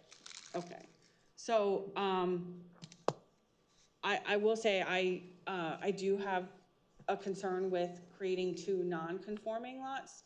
And I say that not because I have any particular, interest in your specific lot in your neighborhood, but I have to think about the entire township and our zoning regulations.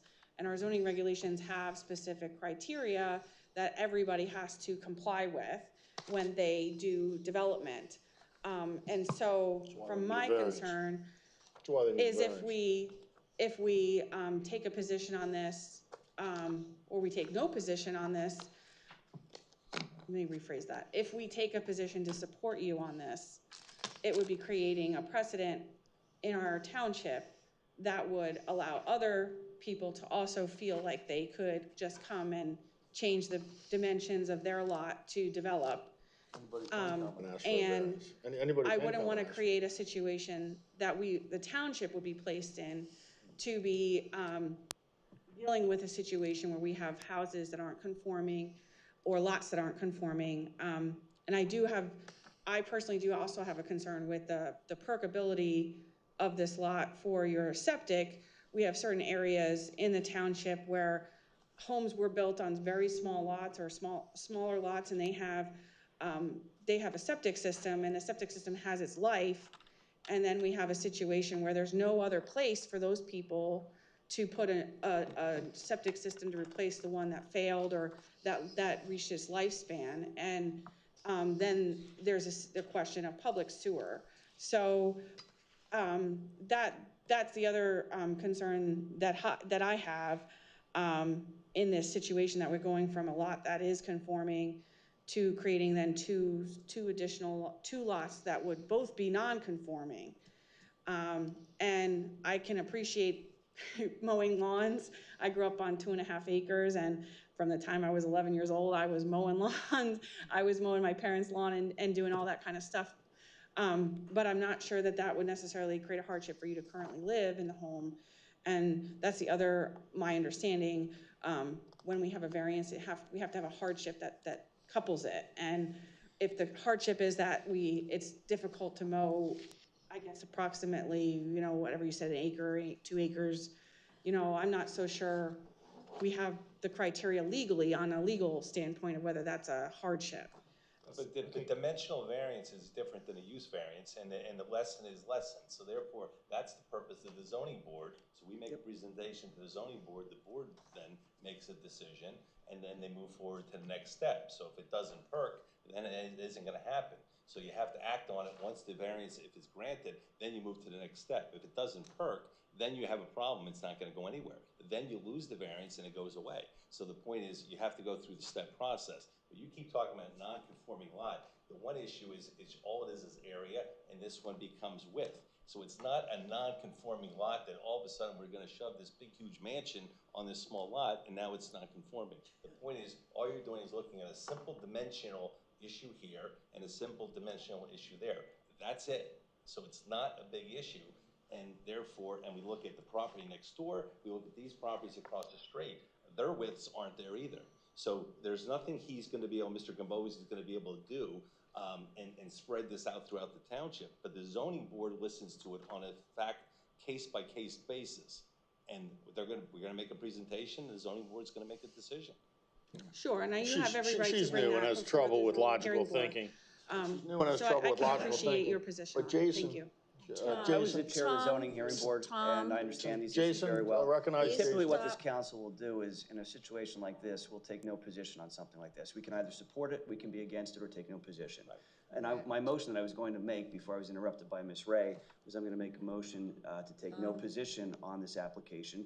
And all that does, it allows you to go to the zoning hearing board, and it allows the independent zoning hearing board to make this decision in consultation with their qualified solicitor as to whether or not this relief should be granted to you. And that's my motion. That motion. Okay, and Priscilla, do you have any comment? Thank you for the second, Tom. You're welcome. A non-conforming, so I think that's why I would.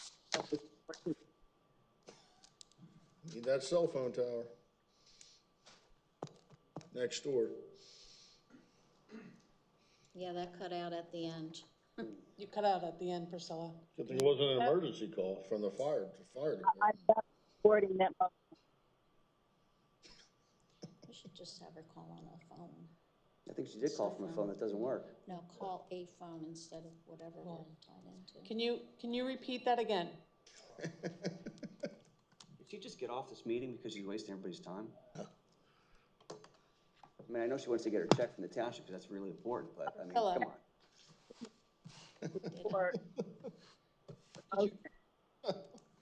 Please repeat.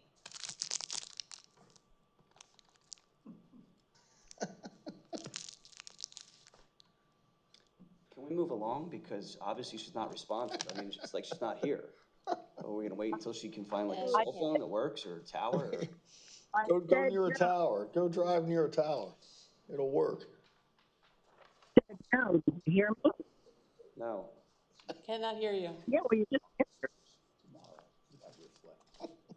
We have a motion in a second. Can we have a vote? Can we have a vote, please? We have a motion in a second. Wasting, this guy's got two consultants. He's got an attorney, and he's got an engineer, and he's paying them by the hour, right? You're paying them by the hour, and they're wasting your time, right? They're wasting your time. Do we have any public that wishes to speak on this matter? We don't want to skip them. Could I make just one comment? Let's have Brian go first. I just wanted to, I know this is more of a subdivision issue, but while you're here, just to kind of save you some time, if you do get through the zoning hearing board, and you submit the subdivision, obviously you're going to have to do sewage testing on lot 2 primarily. but you've got to do alternate testing on lot 1 as well. And a lot of these like this we get, and there's no testing on the existing home, and you waste a month because you have to go back and do the testing. So I'm just pointing that out now so that you do that alternate testing on lot 1. So you're saying if we do a perk test on proposed lot 2, that I should at the same time do it on at the existing lot? Yeah, you'll have to identify 2 acceptable sites on lot 2 and 1 alternate on lot 1. Gotcha.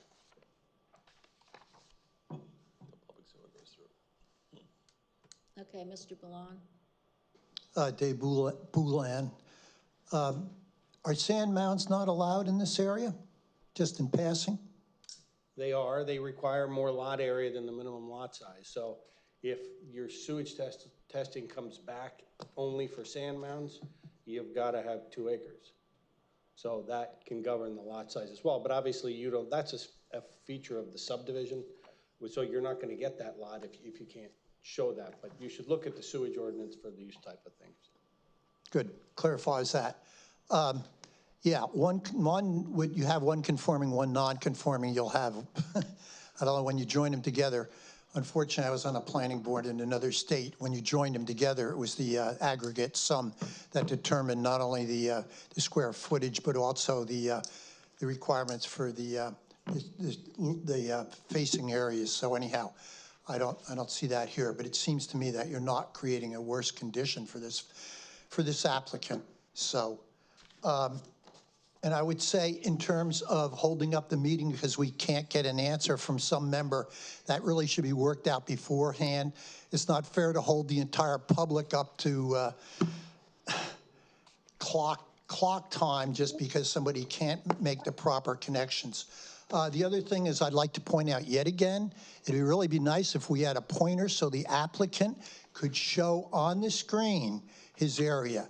And I would suggest it put right on the table there for them to use to point out things that are essential for the public to know.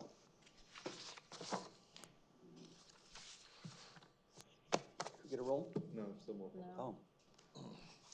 Hi, Kathy Pitchell McGovern. Victoria, I just want to recognize your comments, and I appreciate them as being a member of the community. You're right, you'd have to make variances for any person that came up to the podium, so I appreciate your support.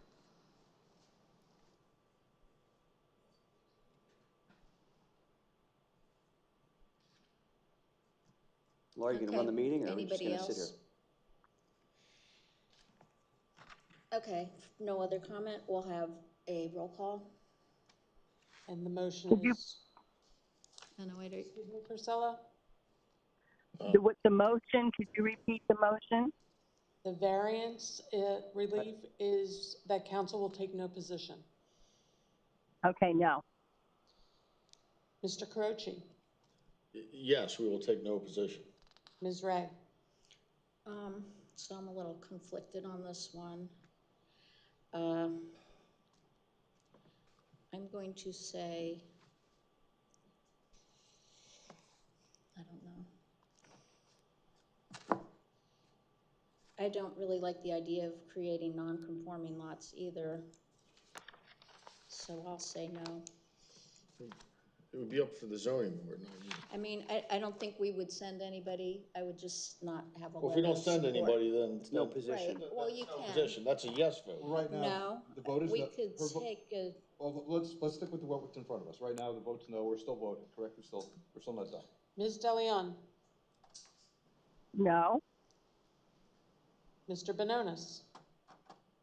Yes to take no position. Right. Ms. Ophoff Cordero? No, as I indicated, I just don't, I'm not comfortable with creating 2 non-conforming lots, and I would make an alternate motion that we just send a letter to the zoning hearing board indicating that the township council would but not be in favor of creating 2 non-conforming lots. That's my motion. I already have a motion that's pending. all right, I'll second that. Hold on, wait, just to be clear. I think. The first motion made by Mr. Bononis failed 2-3. Oh, it did. Yeah. I'm sorry, I misunderstood. Thank you. So now we have a Second, new motion on the the floor. new motion was to send a letter to the zoning hearing board to express council's not being in favor of the applicant's request. It's specifically It was- not to be in favor of creating non-conforming lots. That's my motion is that as a, But you as a have to- council, you have we to would not be relate it in to the favor relief that's of to this- creating non-conforming lots. That's my motion. If we had a solicitor at all that knew what he was doing, it has to relate to this particular lot. You can't create a policy Right. for this.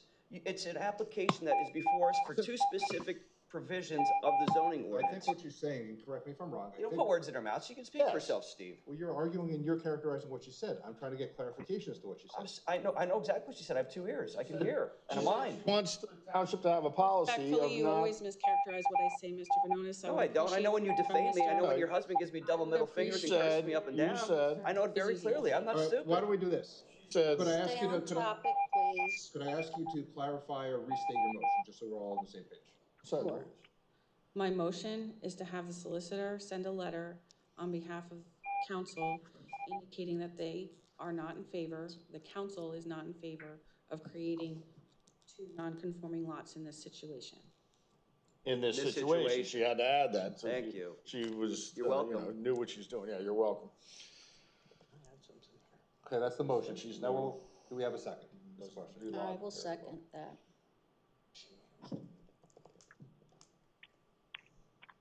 Any comments? Public comment? Yeah, do we want to do any I public mean, my comment? comments are, I think it's ridiculous for this council to take a position.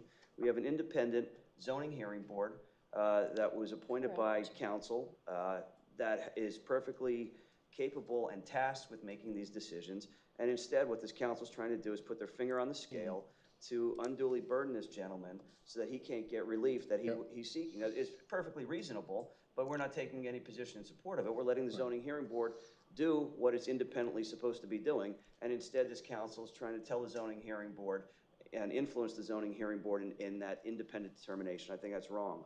And I think that they also speak out of both sides of their mouth. They say, we don't need to expand the landfill because we can have other economic development in the township, And here, this would put another tax property with a house on it, so it would be more valuable. It would be taxed, it would be assessed higher because there would be the building assessment and the lot assessment. Right now, there's just a lot assessment.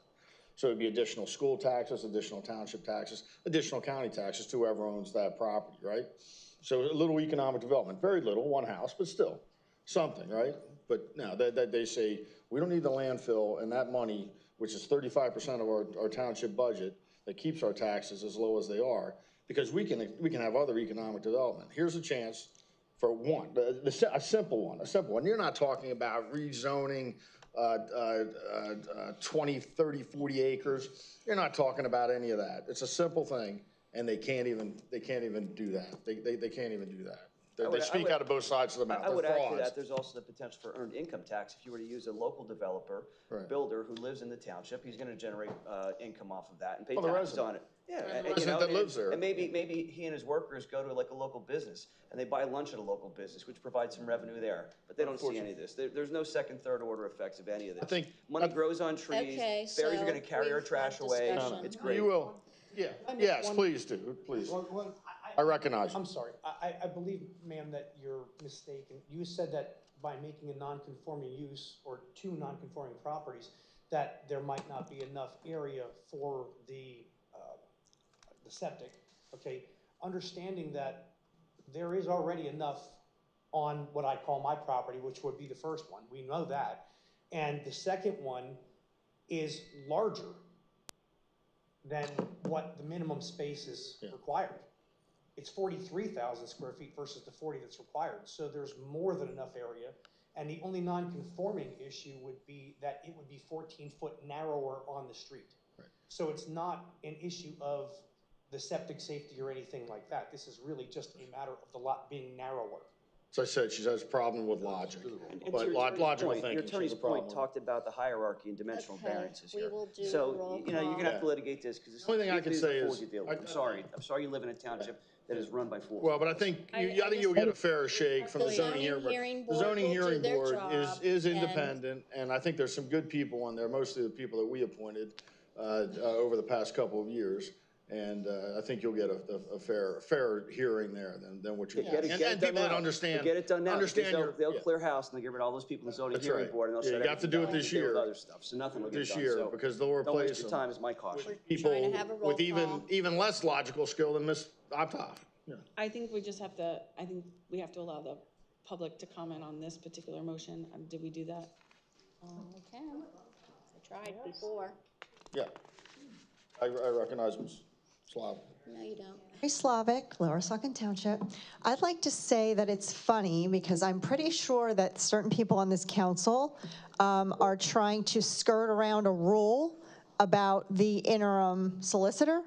Yeah. Is that correct? Yep. Right? You don't want to give him his information, you don't want, he can't divulge his information about his business. Am I correct? Yeah, he won't tell us who he meets with. So skirting around the rules and the laws for the council members is okay. But we can't let this gentleman go to a zoning board? Right. Are you on the zoning board? Do you know anything about building houses or building septic tanks? Let him go to the zoning board. This is what you get, everybody. I know you're all on the side of them, the liberals, but this is what you get when you vote for liberals. And you have to address the council. This is what you get when you vote for liberals. If you ever want to, do, Why don't you be quiet and let her finish speaking? if you ever want to do anything, this is a precedent. If you ever want to do anything on your property in Lower Saucon Township, this is the kind of fight you're going to get. Remember that. Yeah. Remember that. Let him go to the zoning board. It's not going to hurt you to let him go to the zoning board. They are She doesn't know going that to the logic. zoning She doesn't know board. that logic. She can go, they're making a recommendation against it. I know Ms. Ray doesn't use that gavel when Ms. Slavic's interrupted in our conversation.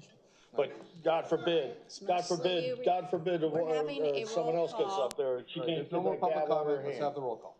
Ms. Ray, Yes. Ms. DeLeon, Only question And you're paying your attorney motion and is you're to paying have your the engineer to solici- be here. And she was at Will you a stop talking so township she can talk? Township paid, taxpayer-funded trip to Hershey for the past 3 days. And stayed at the Hershey Hotel or the lodge or wherever she stayed. And she won't show up for a council meeting for you, sir.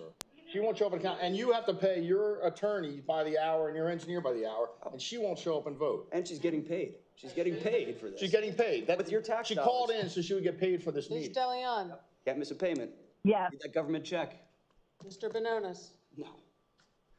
Ms. Optop Cordero.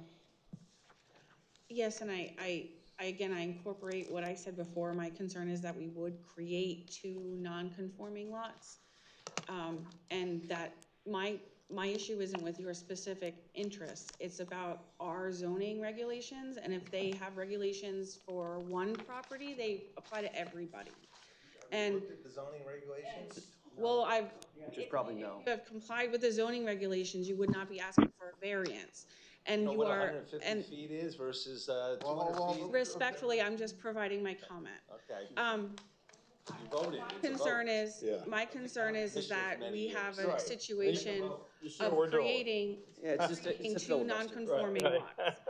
So, And I hope you with that being use, said, I would like to continue speaking if I can speak without being interrupted. Why don't you just Mr. cast your Clerk? vote and stop talking? I would like to finish.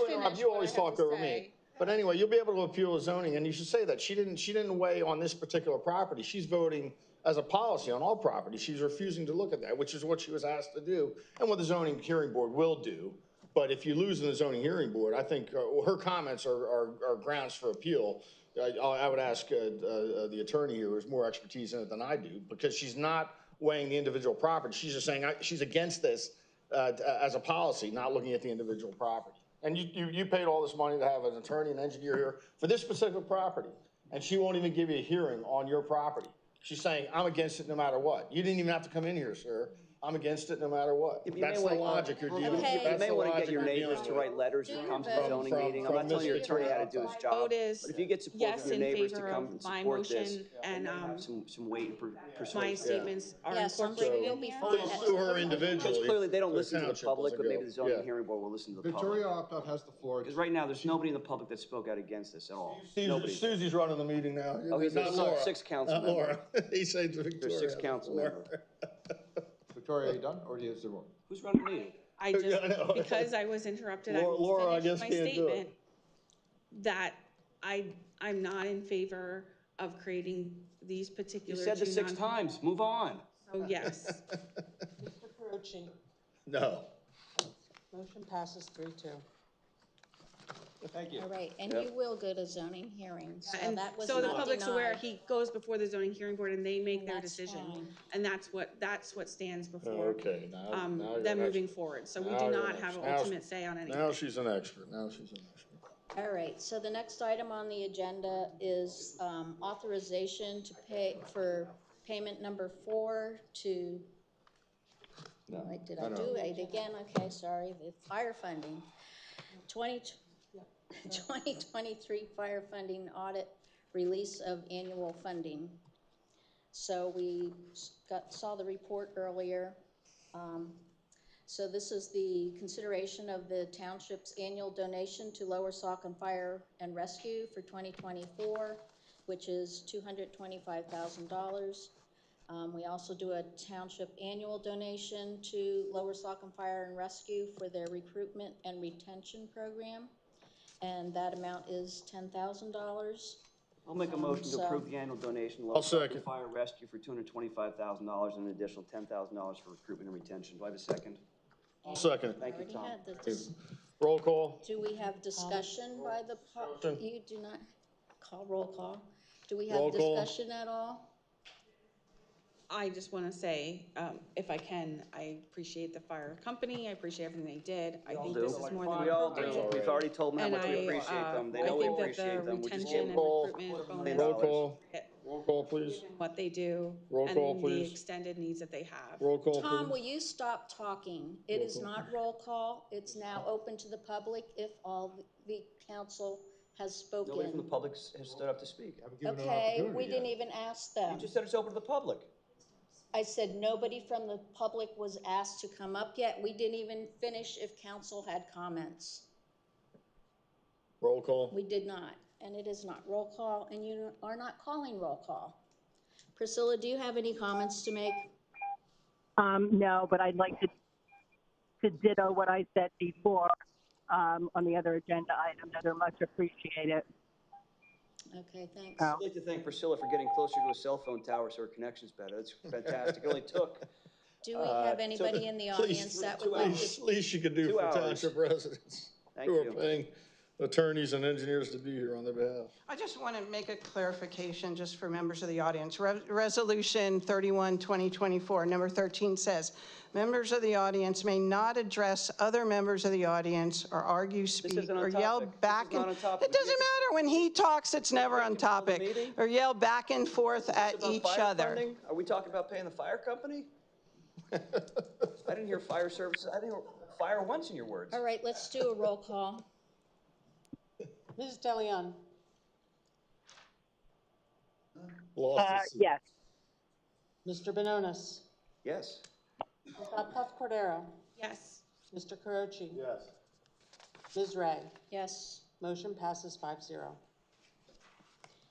Okay, next item on the agenda is the authorization for payment number 4 to CH&N Construction for the Easton Road Ball Field project. Township has received a 4th payment request from CH&N Site Construction for the Easton Road Ball Field project. The payment request has been reviewed by Hanover Engineering Associates. They are recommending the payment in the amount of $380,723.68. I'll make a motion to approve payment number 4 to CH&N for the Eastern Road Ball Field project, the amount of $380,723.68. I'll second. Thank you, I'll Tom. second. Roll call. That's not how you do it. Do we have council discussion? We'll say Jason and Tom are no. Do you have anything, Victoria? Just had a question, or maybe, I'm not sure who has the question. I'm gonna ask it. There are some change orders in the request for this particular payment. What is the total increase in the change orders? If Ms. Gorman knows.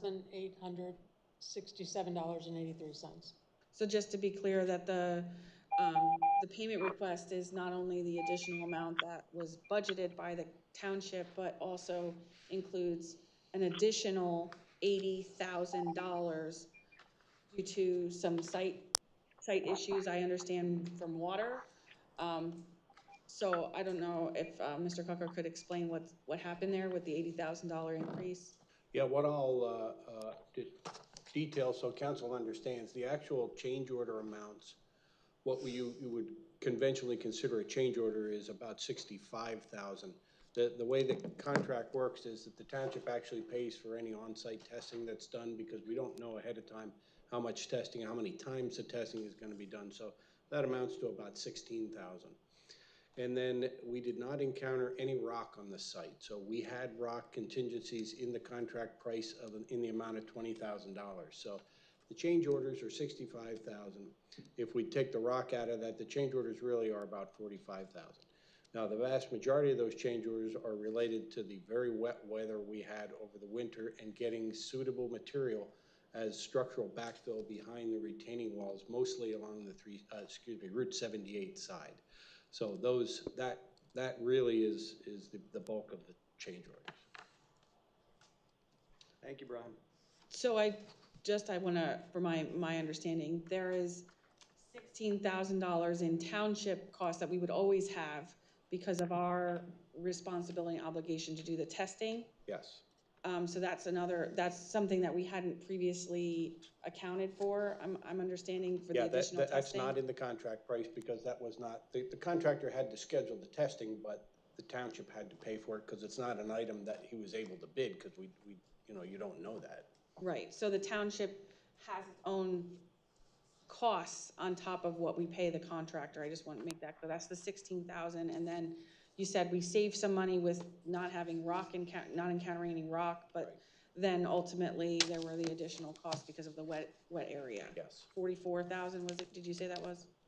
45 and change. Okay. And then just so I understand from the solicitor's perspective, we in this scenario, when there are change orders, do we have any opportunity to ask that the contractor come before us before they do the work on the change order, or is it customary that we get the bill after they do the work?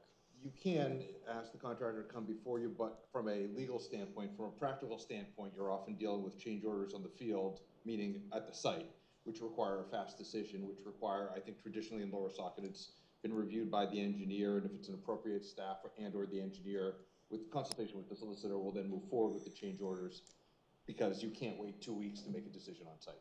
And in this scenario, these particular change orders, the site conditions and the necessity to move forward were the result of why we have this here now, right? Yes, and we do have an engineer on site. I don't want to say 8 hours of a workday because if they're just unloading pipe, we're not watching that. But during all aspects of the construction, the engineer is there, and the discussion takes place between our engineer and the contractor as to whether a change order is warranted, and then I review that with the manager. Okay, thank you very much. I just wanted to provide the public that information that there is some increase in cost, but as you can see, we can't predict that ahead of time, but the cost is going up. All right, so, and I had a quick question then too. So would we say, are we past all the water problems now, the wet soil stuff?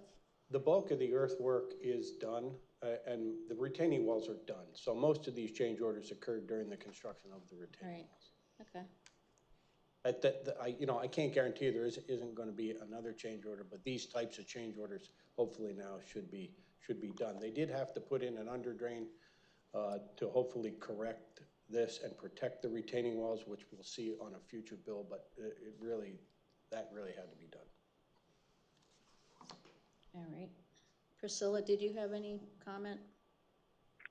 Nope, I'm good, thank you. All right, and I see Kathy's up here for public comment. Hi, Kathy Pitchell-McGovern. I listened to Jason's temper tantrum 2 weeks ago about the tot lot. Are you gonna gavel her for attacking me, my character, and the way I conduct myself? Are you gonna control this meeting? You called me, Lynn Hill, and Andrea Witchen a jackass. You said, quote, "Where are all the jackasses?" Kathy Pitchell-McGovern, Lynn Hill, Andrea Witchen, because you were upset about the tot lot. So as a member of being a resident. I don't appreciate that. And second of all, I don't appreciate you telling me that I'm related to 2 members on council with having no basis for it. I mean, if you're gonna come here. That's fine. Do you only talk out of your ass when you come to a council meeting, or do you do it all the time? there you go. That was classic. Yeah, I know, because you are too. I mean, you're a classy lady, so I talk to you the way you treat me. So what I really was offended about besides that was the fact that you failed to mention that you devalued everyone's home on that street first. You changed the zoning, you devalued their homes, and then you decided to put a ballpark there. And that is not something that anybody should appreciate. What is your basis for devaluing? You were not here at meetings where people came in and they were thrilled that those properties were rezoned. And they were thrilled that they were rezoned because they're getting out from the boot of oppression of having warehouses across the street and an interstate highway in their backyards. So you're saying the properties are devalued, but yet they're I was under standing contract. here They're as under well. contract, and they've been offered values that are 20 to 30 to 40% greater than the appraised value. So you don't know what you're talking about. Not to do it. Again, Begged. In fact, I on was here. January 1st, Wait, I think we should let her in talk. January. Thank you. She's just, I don't. In January. That's your opinion, but this is In public January, comment. in January, Ms. Ray proposed that we zone Easton Road back. And she hasn't brought it up since because of the public outcry. Ms. Ray said in early January, I think one of the first meetings in January, that she wanted to rezone Easton Road back. Yes. Back, and she hasn't brought that hasn't been brought on a council agenda. And Ms. Pitchell government's telling me that I devalue those properties. All those people came in and wrote Actually, that their home values went To up. my point about talking out of your ass, okay? To my point. Twice. Yeah, it is twice. I'll say it 3 times. You're here talking out of your ass. You did it about, when you said that I was related to other people on council, which is insane. I mean, ma'am, it's insane to suggest that. About the code of conduct that we have. To suggest this? Now No credibility. Why do you waste your time? Valued their homes. Waste your time. One person here. Cheryl is related to Ozemic. We know that. I think we should just Go start ahead. from 5 Just and talk, let get it out, get off your chest. Kathy Pitchell Give her McGovern 5 minutes. speak I won't listen. interruption. Say whatever Sorry, you want. Victoria, It's I garbage. can't hear you. Whatever. I apologize. Okay. I just think you should Go finish on. your comment My without being comment's interrupted. over. Thank you. I appreciate it. Thank you. All right, come through. No, mine's just about the ball field. I went to the Parks and Rec meeting. I was very impressed with what went on there, but I did find out the ballpark, so they did 300 loads of soil there, and then they have to lay the grass down. How are we watering that? Like, are there underground? Water on site. It's the contractor's responsibility to water it, and they've already made arrangements with the city of Bethlehem for the fire hydrant across the street. Like, how often is that going to be watered? Because That's going to depend on the weather. it's an extra cost that's going to be added on, or was that in the? It is in the contract that it is the contractor's responsibility.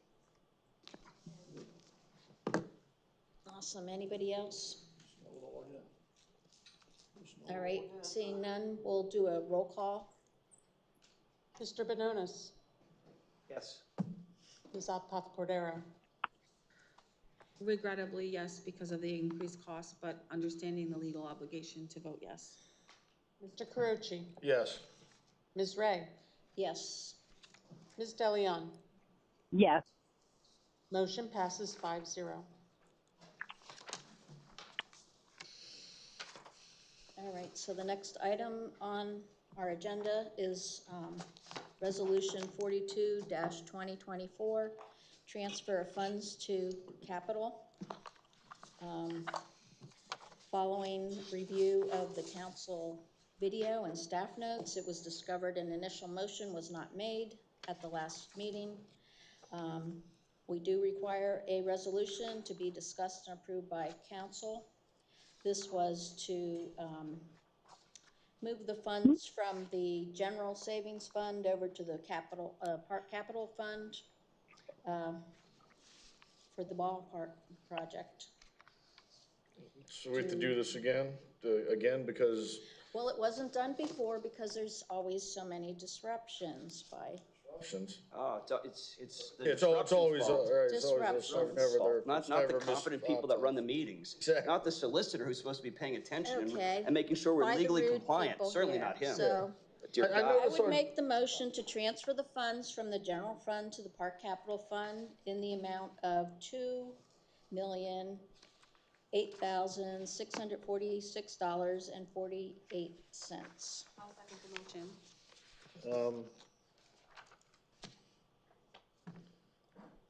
I still don't understand why we couldn't have done this at the last meeting and why it wasn't done at the last meeting. We have a solicitor who's asleep at the wheel. I think he's double billing us down there, but we'll leave that for someone else to talk to. He's always on his laptop and charging us $180 an hour. Is this your comment regarding this And, motion?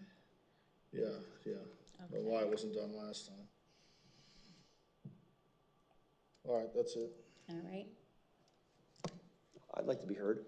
Yeah, I recognize Jason. Thank you, Tom.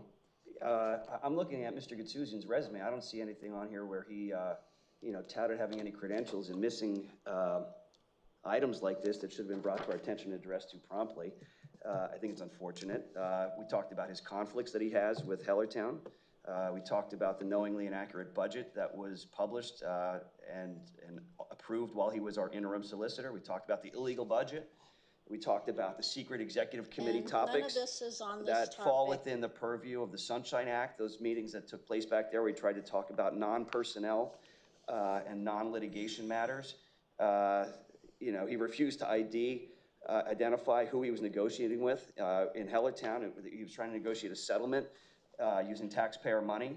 And he missed we this are motion to on transfer transfer funds. of So what's he funds doing? of capital. What's he doing? I mean, you appointed him. You appointed him as the interim solicitor. I'd like an answer as to why. I think the public deserves an answer as to why. We're now talking about this again. Township staff had to identify this. Township staff had to take time and energy to put this together. Why wasn't this dealt with in the manner that it should have? He tries to run the meetings. Why didn't he do it? I'm not gonna get an answer. I know I'm not gonna get an answer. It's your disruptive behavior. No, it's not disruptive. It's a Yes, legitimate it is. question as to why That is this why wasn't it dealt didn't with. get It's done not at the disruptive last behavior. meeting. Do It's we a have any question. public Why comment on isn't he this? doing his job? Why Do we isn't have the any council public president, comment? who can't even get to a meeting, who'd rather be Okay, at somewhere well, else? we've had other Why can't she pay absents attention here. to these things and make sure that they're handled promptly? I'd like to know that. Happy for roll call. Kathy, were there any ramifications from not transferring this money? I mean, obviously, funding had to be delayed, right? Legitimate question. Were there Legitimate any questions, right? ramifications? Not at this time. Oh, wow, Not at okay, this we time. dodged that bullet. Let's hope we don't have to do it again. We let Mr. Gutsuzian double bill us. He's doing his work there on his laptop, at the same time charging the township $180 to attend these meetings, and then we don't even take a vote on a motion. I guess we're getting billed at half rate probably, Tom, right? Right. I'm sure the taxpayers only paid half the Right. rate. We ready for roll call? I think we need public Do we comment. have any public comment on this resolution? Okay, seeing none, then we'll do a roll call. Gentleman right there. You see one right there. You're always trying to shut him down. Yeah, I guess I'm really surprised here. Look, you got a great staff here. Not to have these things appropriately and timely on the agenda, I complained about previously, okay? Your staff is super. You just got to give them a little time. Again, the arguments that I'm hearing from certain people here are ones that really relate to the fact they have not studied the material. You don't believe Miss Ray? Would you like me to I question studied you the about some of material those very things? much. You people just don't understand things, and when they come in front of you with their attorneys, even the attorney here made comments about it. That's really embarrassing. Okay. The bottom line is back to the topic here, and that is not paying attention to what's really going on. It's absolutely akin and right on target with you people, certain of you people, not reading what's in front of you and understanding it and going to the other meetings and understanding what other boards do. It's quite apparent that wasn't happening here. And now it's apparent that these things are not showing up on the agenda in a timely manner. You got to pay attention. You're in control now, unfortunately. So I'd ask you to do that. Thank you, Mr. Millen. Anybody else? All right, seeing none, we'll do roll call. Ms. Optoff Cordero, Yes. Mr. Carochi, Yes. Ms. Ray, Yes. Ms. DeLeon, Yes. Mr. Benonis. No. Motion passes 4-1. All right, next item on the agenda is acting township manager salary.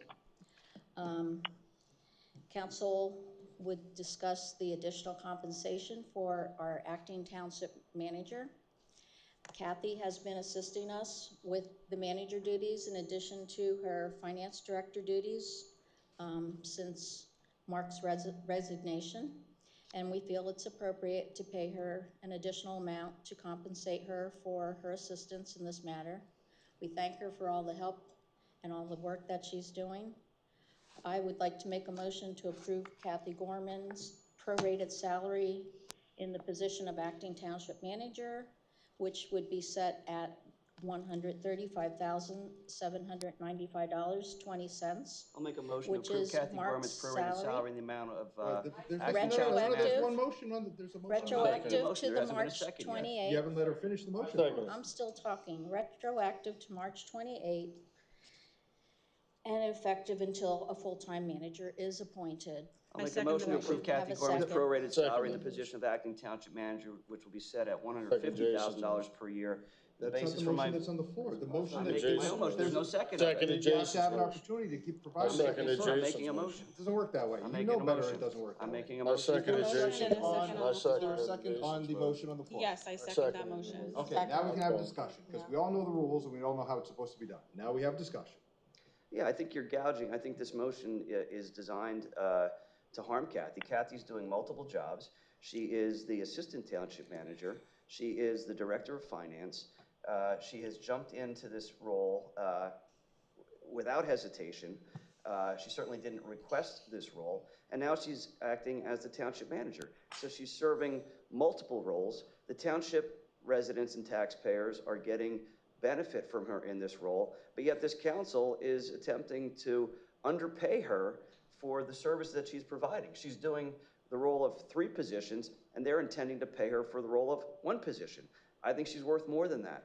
I think that this township council should recognize that she's worth more than that. Certainly the residents of this township recognize that she's worth more than that and appreciate her willingness and ability to jump in and keep this township afloat despite all of the nonsense and incompetence of the majority of this council. So I think it's appropriate to set her salary at $150,000 a year, prorated, effective back to March 28th, and until a new township manager, new permanent township manager is selected. And I hope that this council would consider her as a permanent township manager, certainly in light of her competency, and also to take into account her willingness to jump into this role to keep the township afloat when it's totally rudderless because of the incompetence that we have on this council. Yeah, I agree. I mean, I think she should be paid more. 150,000 is fine with me. But she's doing a great job. She always has done a great job. And, you know, I would, you know, hope she's seriously considered for the permanent position, because I think she deserves it. She's more than capable of handling it. And also the best that we can do. And I don't mean to slight, I don't mean that as a slight to her. I mean it as it's a challenging position. And I don't think it's for anybody, even people with a lot of township managerial experience under the current rudderlessness of the council.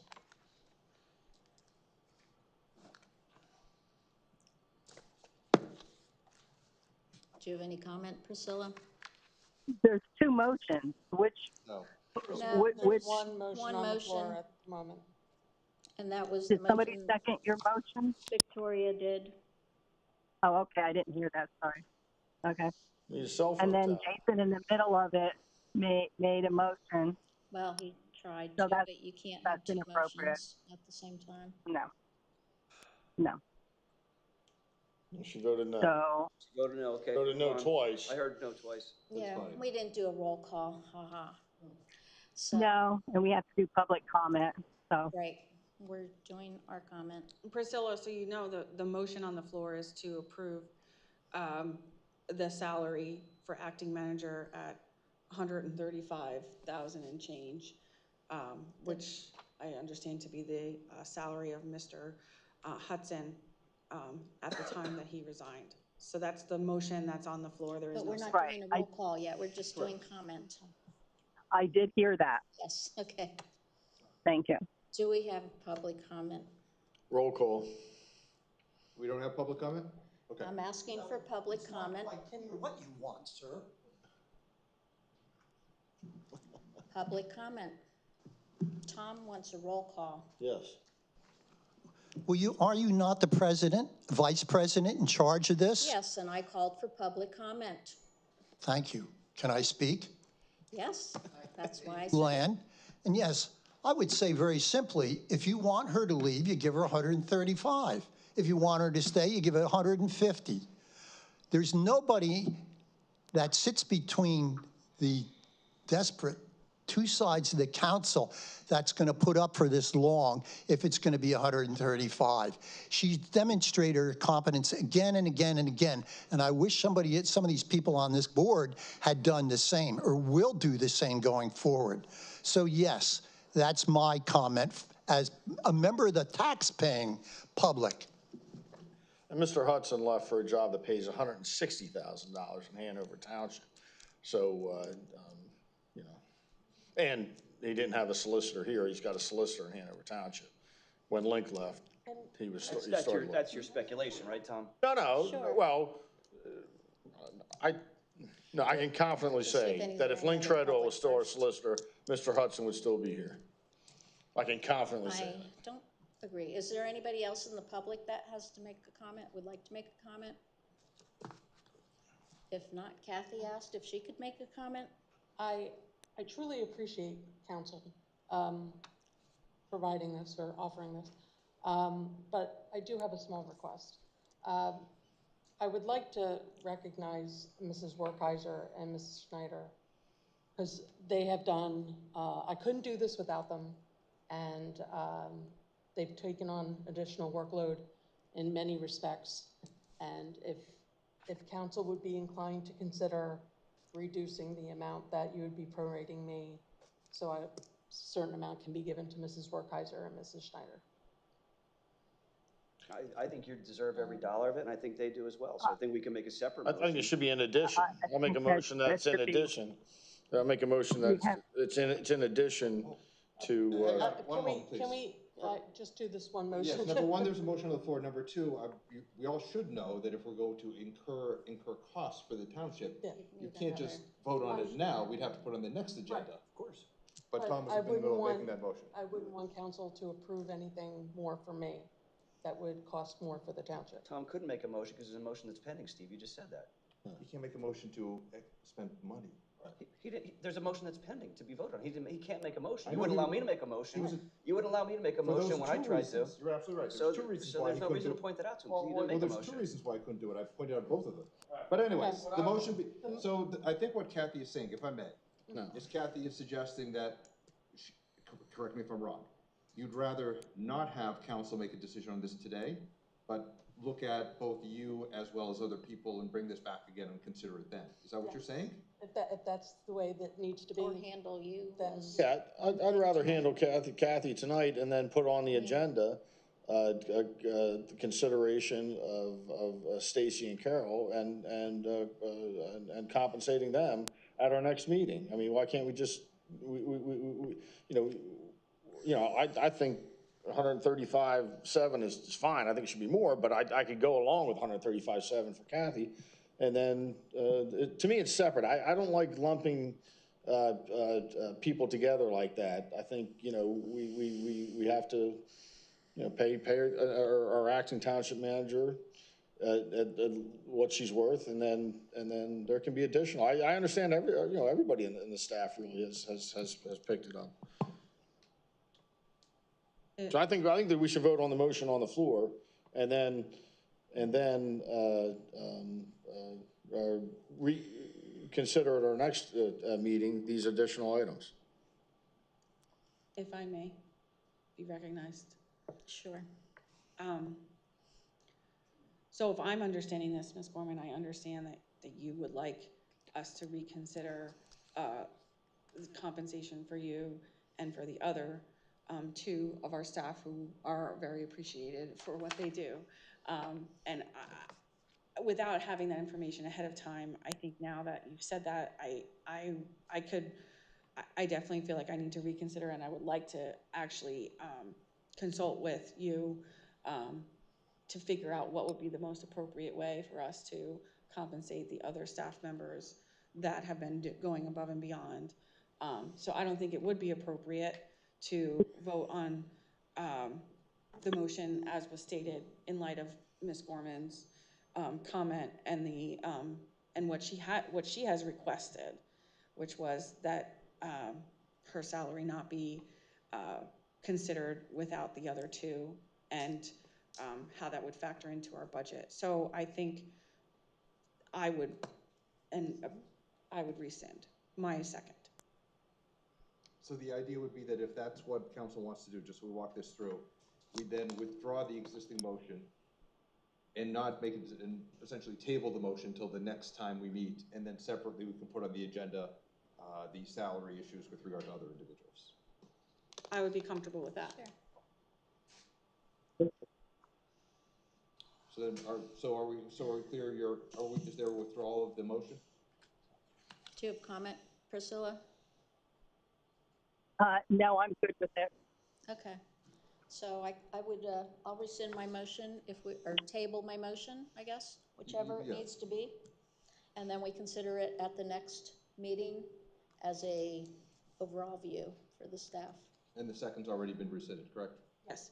All right, I'll make a motion to pay Kathy Gorman $150,000 prorated back to March 28, 2024, until the time that a permanent township manager is hired and begins working for the township. I'll second. Thank you, Tom. Do we have comment up here? I think I just incorporate what I just said. I have no comment. Okay. Go ahead. I can hear you.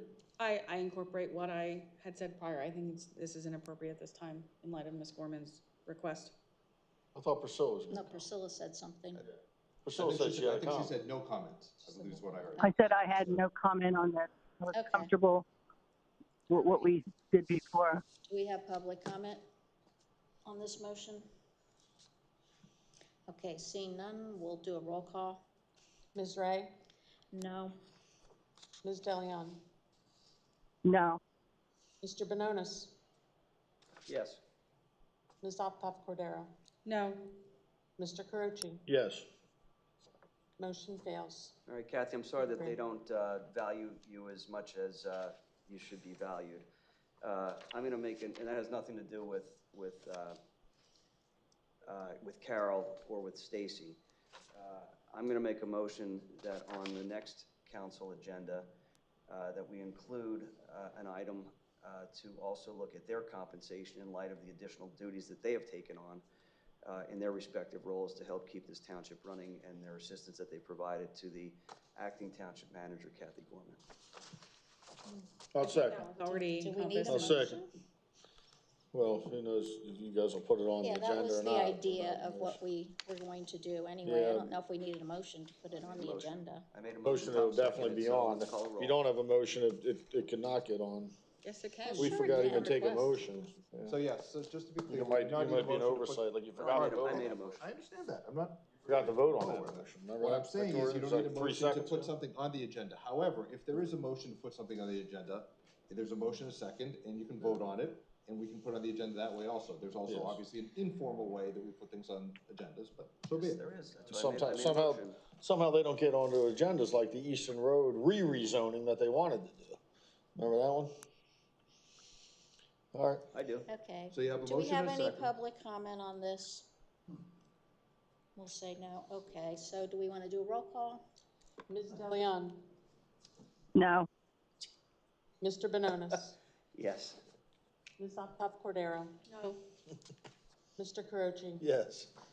Ms. Ray? Well, I'll say no, but we are having it anyway. We're discussing it. We just don't need motions to put things on agendas. Motion fails 2-3. That's all. All right, next item is Resolution 43, 2024, appointment of Township Labor Attorney. Make a motion to retain Michael Miller's firm as the Township Labor Attorney. I'm not aware of him ever having been terminated.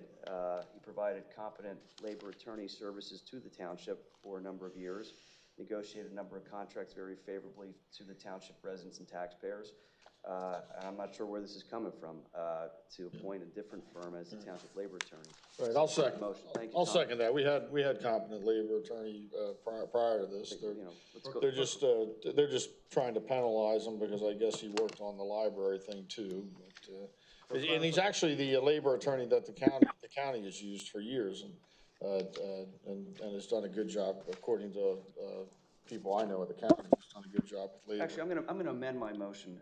My motion is gonna be amended to actually adopt Resolution 43-2024, but to amend the first sentence where it says, whereas the Council of Lower Saucon Township appoints Hoffman and Hlavik as a township labor attorney, and instead substitute in Michael Miller and his firm. I'll second that motion. You understand my question? Because for the purposes of this, I don't know nobody would know Michael Miller. Well, it's in the township records. We know because he was our township labor lawyer. He's not McNeese Wallace. It's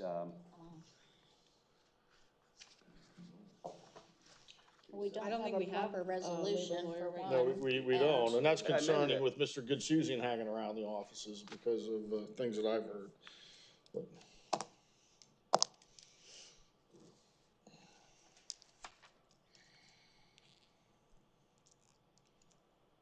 Is there a reason why we're using phones right now? Eckert Siemens is the name of the firm. It's Eckert Siemens. Yes. So my motion is to amend and adopt Resolution 43-2024. Again, the first sentence would read, whereas the Council of Lower Saucon Township appoints Eckert Siemens and/or Michael Miller, Esquire, as the township's labor attorney.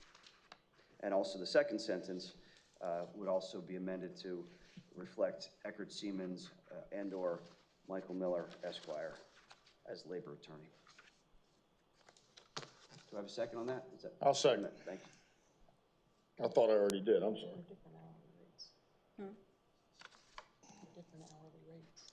Yeah, that's true.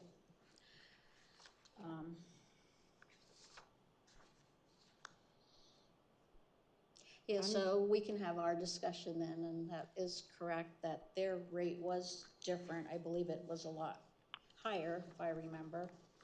What was it? I think so. And I think it was lower. $290 an hour. Yeah, there's value added in that because he's efficient. He understands the township personnel and the issues. There's no need to get up to speed on the issues, so there's value added in that. Okay. And I know I remember on that deal, he would not charge for travel time. Did they charge for travel time at $225 an hour, or where are they located again? I think they're a lot closer than Harrisburg. Yeah, but where are they located? I think Allentown. Okay. They're pretty close, and last time I Cedar checked, the Crest Eckerd Siemens Boulevard, bills for the Allentown. library All were right, hundreds of thousands of dollars. So now I That's think what I'm we're saying, at it's a council lot. discussion on this. It's actually, I think, South Whitehall Township, not Allentown, but. Okay. Yeah. Is there anything for council on this? No, Victoria just said it, she just referenced it, I'll repeat it because she mumbled it, that he charged us too much for the library litigation, and that's why she doesn't want him hired. Okay. I think we're at public comment then, if there's no more? No? Has nothing to do with him being a good labor attorney. So she's not trying to hire the best labor attorney. We had a very good labor attorney. She's trying to punish our labor attorney for his actions in the library litigation. So again, she's putting she's putting taxpayers at risk. We had to find labor attorney, but it's not about that. It's about politics. That's why we don't have our solicitor here, Mr. Treadwell. It was about politics. That's why we don't have our township manager, Mr. Hudson, because he left because of Mr. Treadwell not being here to have his back and to settle all this stuff. And again, it's this Democratic majority playing politics. I don't know what the the political inclinations of Mr. Hoffman or Havlick are, but, and it shouldn't matter. It shouldn't matter. doesn't. It's the fact of the matter. But I'm sure they know. I'm sure they know. I'm sure we don't. Public comment, I believe, is next. All right, does anybody have comment? Sure.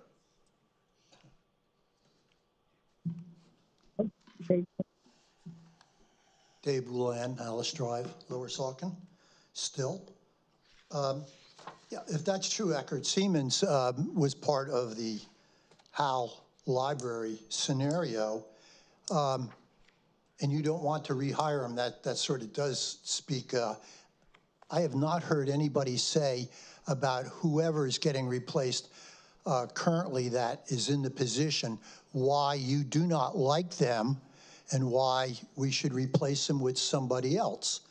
And it would really be nice to know, aside from a few dollars, or whether it's travel funds or not, why you want to replace this particular firm, aside from the fact they were opposed to Hal, and did that work?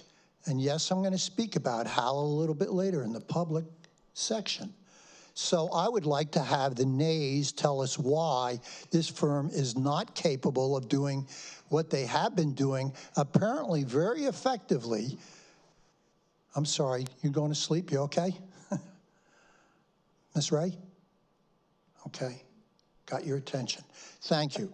For the bottom line for the rest of the years, okay? Let's understand why they're not good and why you need to get rid of them. Crickets. Yeah, they want. Yes, and this is for labor attorneys specifically, so it's nothing to do with the library or those cases. He asked why do you want to replace him? Why do you want to replace him? That was the request. Yes. That was the question. Why do you want to We're doing replace the him? roll call. Roll call for When I call Eckert Siemens. Mr. Benonis. Yeah, oh yes, sure. I thought they did a Ms. great job. Ophoff Cordero. No. Mr. Carochi. Yes. Ms. Ray. No. Ms. DeLeon. No. 2, 3. Leopard never changes spots. Okay, so I make a motion to approve Resolution 43, 2024, as it is written, I'll second it. to appoint the labor attorney for 2024. And Ms. De Leon was president of council when Michael Miller's firm, Eckert Siemens, was hired. She hired. Okay, so is there a motion made and was there a second? Your second? Okay. Council discussion, I think that's where we are. What are the qualifications of these attorneys? Yeah. Well, his letter was in The here. packet. Huh? Can't do roll call. No, I mean, it's council discussion. Yeah, if you read your packet, the information is in here. Yeah, I'm looking here. It So says, there you go. Here's what it says. It says Steve Hoffman has experience handling various commercial disputes. He represents employment discrimination harassment cases. He's litigated restrictive covenants and trade secrets. He represents clients in insurance defense litigation, auto accident claims, slip and falls, assault claims, construction site accidents. He's defended manufacturers and retailers in products liability cases and governmental bodies. He's represented doctors, lawyers, and other professionals in malpractice claims. I mean, that doesn't sound like labor law to me. It sounds like a guy that's a jack of all trades. Right. He's certainly a competent lawyer in the matters that he handles, but I mean, we're going from a guy and a firm that had a discrete practice that was focused on labor law that serviced this township to a local attorney whose name just magically appeared here before us, who represents a lot of different types of cases. Right. That's just one of the two attorneys. I didn't get into the other one. So, Michael Miller negotiated our last police contract, which was a 5-year contract that everybody seemed to be happy with. And our last non-police union contract, everybody seemed to be happy with. He negotiates contracts for the county. But they want to go with someone who has no experience, which is right in line. Again, it's a political, just like they went with Mr. Goodsuzian, who has no experience as a township solicitor, because he was a political hire. The same thing. It's all about politics, not who can do the best job for the township and for taxpayers. We have a solicitor with no township soliciting experience at all.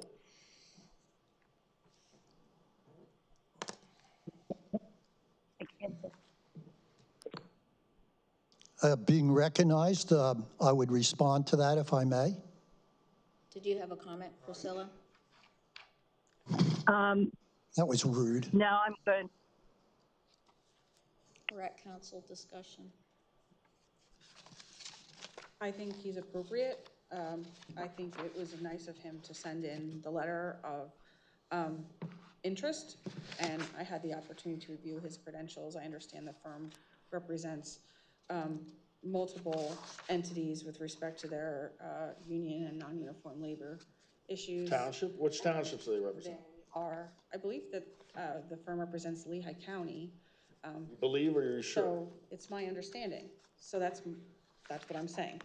And I think it would be appropriate. I think at this time, I have not seen anything from Eckerd Siemens, but I do want to point out again that in this particular interest, we're looking at $290 an hour for Eckerd Siemens, which is the firm of Eckerd Siemens, not a specific person. And then we also have this, that was what it used to be, and now we have this firm who's, from what I can see, is very highly qualified at $225. So I'm in favor of this. Right, but you understand that $290 an hour and then $225 or whatever, given this these guys, it's peanuts when you're talking about these guys that negotiate our police contract, which is 5 years for 16 officers. We're talking about millions of dollars. And you want somebody good to do that. You want somebody knowledgeable, somebody who's done that many times. You've even told us whether you know they do labor for Lehigh County. You say they do some work for Lehigh County. What type of work? What labor contracts have they negotiated for Lehigh County? Have they done a police contract? Have they ever done a police contract before? Have they ever done a non-union police contract before? We don't know any of that. And that money is so minimal for what a bad labor attorney can cost you in negotiations with employees. That doesn't even, whether it's benefits or salary. And I remember, Jason can talk about what we went through the last police negotiations, because Jason was liaison for that. But Eckerd Siemens had all of this information from around the state, what departments our size, smaller, larger, what they were paying, what the cost of living was in the area, all of this information, so that when we started negotiations, we knew exactly what kind of range we would have to stay in. And I'm not sure you get that out of this two-man shop here in South Whitehall. Are they, Jason? Or? They're in South Whitehall. Yeah. So, I mean, yeah, I'm trying to understand. I mean, he's being sold to us as being local. He's in South Whitehall, which is the other side of Lehigh Valley, and yet we were going to have a relationship with the library that was right down the street, and God forbid that be in Lehigh County.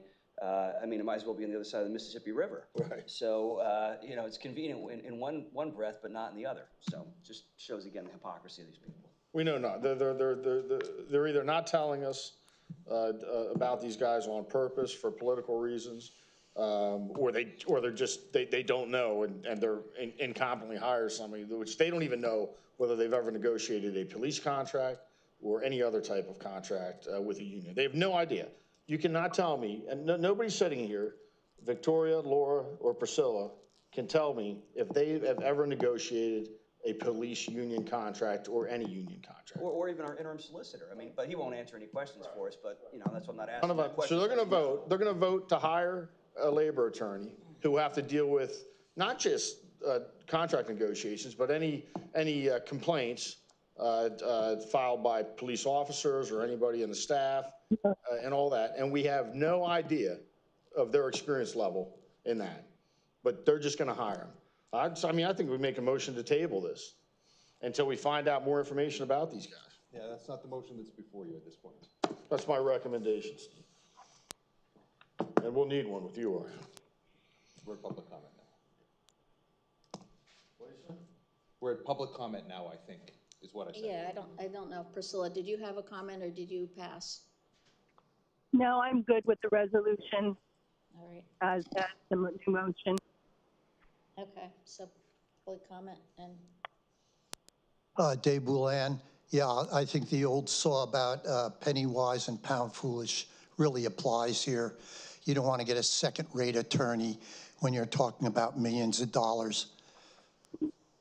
People with knowledge, background, been there, done it, et cetera, year after year after year are invaluable, especially when it comes to negotiations. If you don't understand that, and yes, I did read the packet. Yeah, I do know they're from Whitehall Township, and yeah, I think there's 2 in the big firm.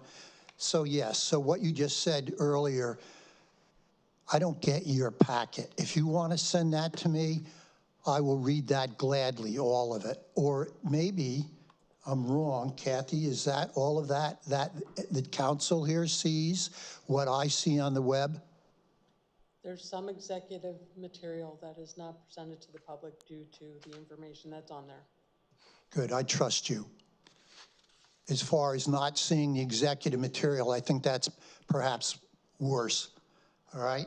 Now, I also saw that this fellow does litigations. Does this say that he's strictly going, I see that far away look in somebody's eyes again. If that's not true, correct me, but I don't want to see an attorney that's supposedly an expert in negotiations starting to do litigations also. All right, I didn't look into this guy's background at all. It's not on the web. It's not something I'm going to easily find out. So I would like to think that maybe one of the attorneys on the council who's for this person could have given us a complete rundown, all the cases, cited all of the work that this person has done in order to bolster his potential as a hire. Instead, it's, I think, I recall, that's not good. That's no good. That's really second rate. So I'll leave it at that. And I'd like to think that maybe some of this impinges upon you people. If we had a real solicitor, all that would have been done. We would have been briefed on the types of cases and clients they have and what they've done for those clients, but we don't have a real solicitor. Anne Marie Slavic. The thing that I'm concerned about with this council that I see more and more as I attend these meetings is the fact that, like for this situation, you are just picking willy-nilly an attorney. You know, neither one of you, again, I said this last time I was here, I mean, you've spoken, you just sit there and basically, you're like a check mark. You're like, yeah, whatever they want. So the question is, who brought this attorney to someone's attention? I'm sorry. Our former manager. Okay, the former manager. So he recommended him. No. He wrote a letter to the former manager, that's all. Oh, okay. Now see, in my opinion, because again, remember you're working for the government here. You got taxpayer dollars, pay for everything here. Everything here is taxpayer dollars, right? So it seems like you should put bids out for this kind of job. Like, who wants to apply? Let's send your resume, send what you've done. Let's see what you've done. That's the kind of responsible council I would expect. But as a taxpayer in this township, what I see is shady stuff. Yep. It's shady. Going from interim solicitor, we don't need his information, we're gonna waive it. Why are you waiving it? Why are you wanting a break? You can't even allow a gentleman to put a home, to sell his property. It's 14 feet. Did you do the calculation? It's 14 feet is the difference, right? Which is incapable. I mean, and you're like, rules for thee, not for me. That's right. Rules for thee, not for me. So you're not following any rules. You're not following any ethics. You're just willy-nilly hiring an attorney, and then you say this gentleman here can't sell his property or change. He can't put a variance for he wants to sell his property because it's 14 feet of a difference, and you have a problem with that? You don't have a problem hiring an attorney that doesn't know what he's doing. You don't have a problem with that. Shady. Shady, shady, shady. Yeah. So, Susie, have we ever advertised this position? We did not advertise this position. Well, why not?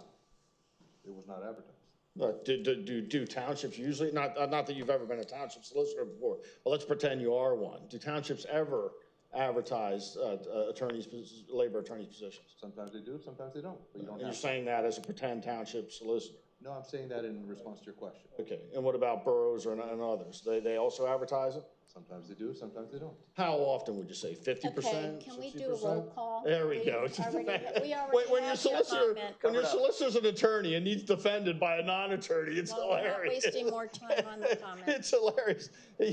She needs to defend you, Steve. You're so unprepared.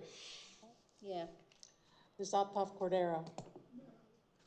I'm voting yes in this, and I want to reiterate to the public that both the resume and the letter, I think, were part of the public content, which is what we have.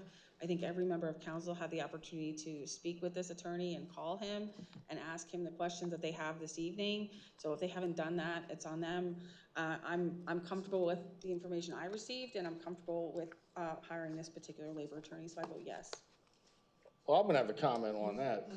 Yeah, I'm gonna have a comment on that. She accused us of not calling, and you're right, I did not call him. But I'll tell you who, I did call a Chad Saylor who's supposed to be hiring our new township manager, and he won't call me back. So I assume the majority have said, don't call him back. So I kind of feel like, what's the point of calling? I'm sure they've already told these guys not to call me or Jason back, because that's how they operate. That's who they are. Or Mr. Goodsuzian told them, Good Sleazian told them to do it, to not call us back. But I'll vote no. Ms. Ray? Yes. Ms. DeLeon? Yes. Mr. Bononis? No. Motion passes 3-2. All right, next item is the Sidersville Hall electrical upgrades quote. Council will consider approving a quote received to upgrade the electrical work in Sidersville Hall building. Quote received is in the amount of $22,440. Township received a grant in the amount of $75,562. This is one of the upgrades falling under the grant award. So they are a CoStar's vendor. They are our current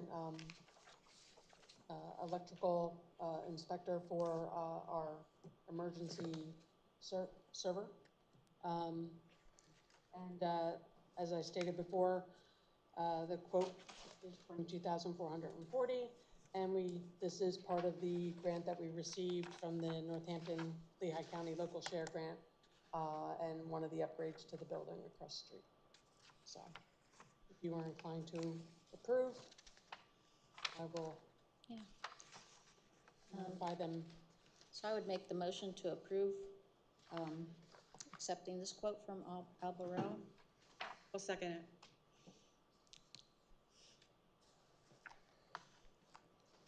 Any other comments? Good public comment? Roll call. Public comment?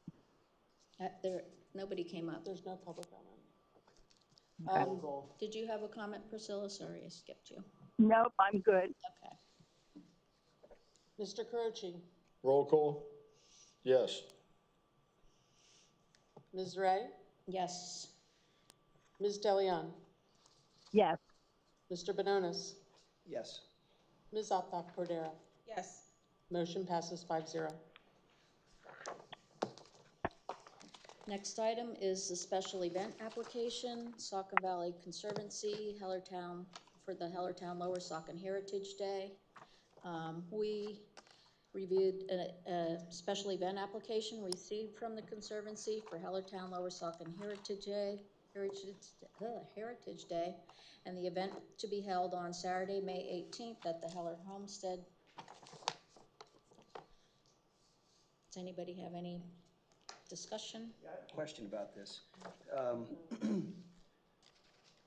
My question is, and I think this is certainly a worthwhile event, But my question is, why is it called the Hellertown Lower Saucon Heritage Day? Why isn't it called the Lower Saucon Hellertown Heritage Day? And I ask that because historically this area was originally Saucon Township. Saucon Township was established as part of Bucks County in 1742. Again, Saucon Township, not Hellertown Borough.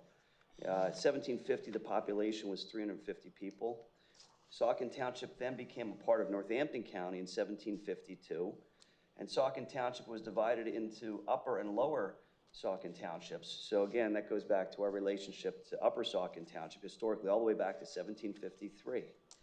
Upper Saucon then became a part of Lehigh County in 1812. Priscilla, you may remember that war. South Bethlehem used to be part of Lower Saucon Township, but that split off in 1865. And most people may not know this, but Hellertown was part of Lower Saucon Township until it decided that it didn't want to be part of Lower Saucon Township until 1872, apart from wanting our money. So when you look at that history, it's a question to me as to why we're not recognized as being first, because historically we were first. Maybe if we approve this, I think I'd like to add an inquiry as to why we don't recognize Lower Saucon's deep roots in this area and history in this area. Probably because these three are in the pocket of Hellertown. Well, probably because it's in alphabetical order. There's no priority of one is better than the other as far as Well, the this is name. heritage. We're talking about heritage here. Conservancy is Okay. history, heritage is history. So I'm talking about history here. You know I'm what not talking heritage about is? alphabetical order. I know you're having Well, trouble you with the can alphabet call here. it- The 1, 2, 3, 4, A, B, C, D, E, F, and G on the agenda. Right. I'm talking about history. I'll make the Practice. motion that we approve the special event application. Again, I reiterate my second. I didn't know there was a second. Do you have any comment, Priscilla? Nope, I'm good with it. Approve it.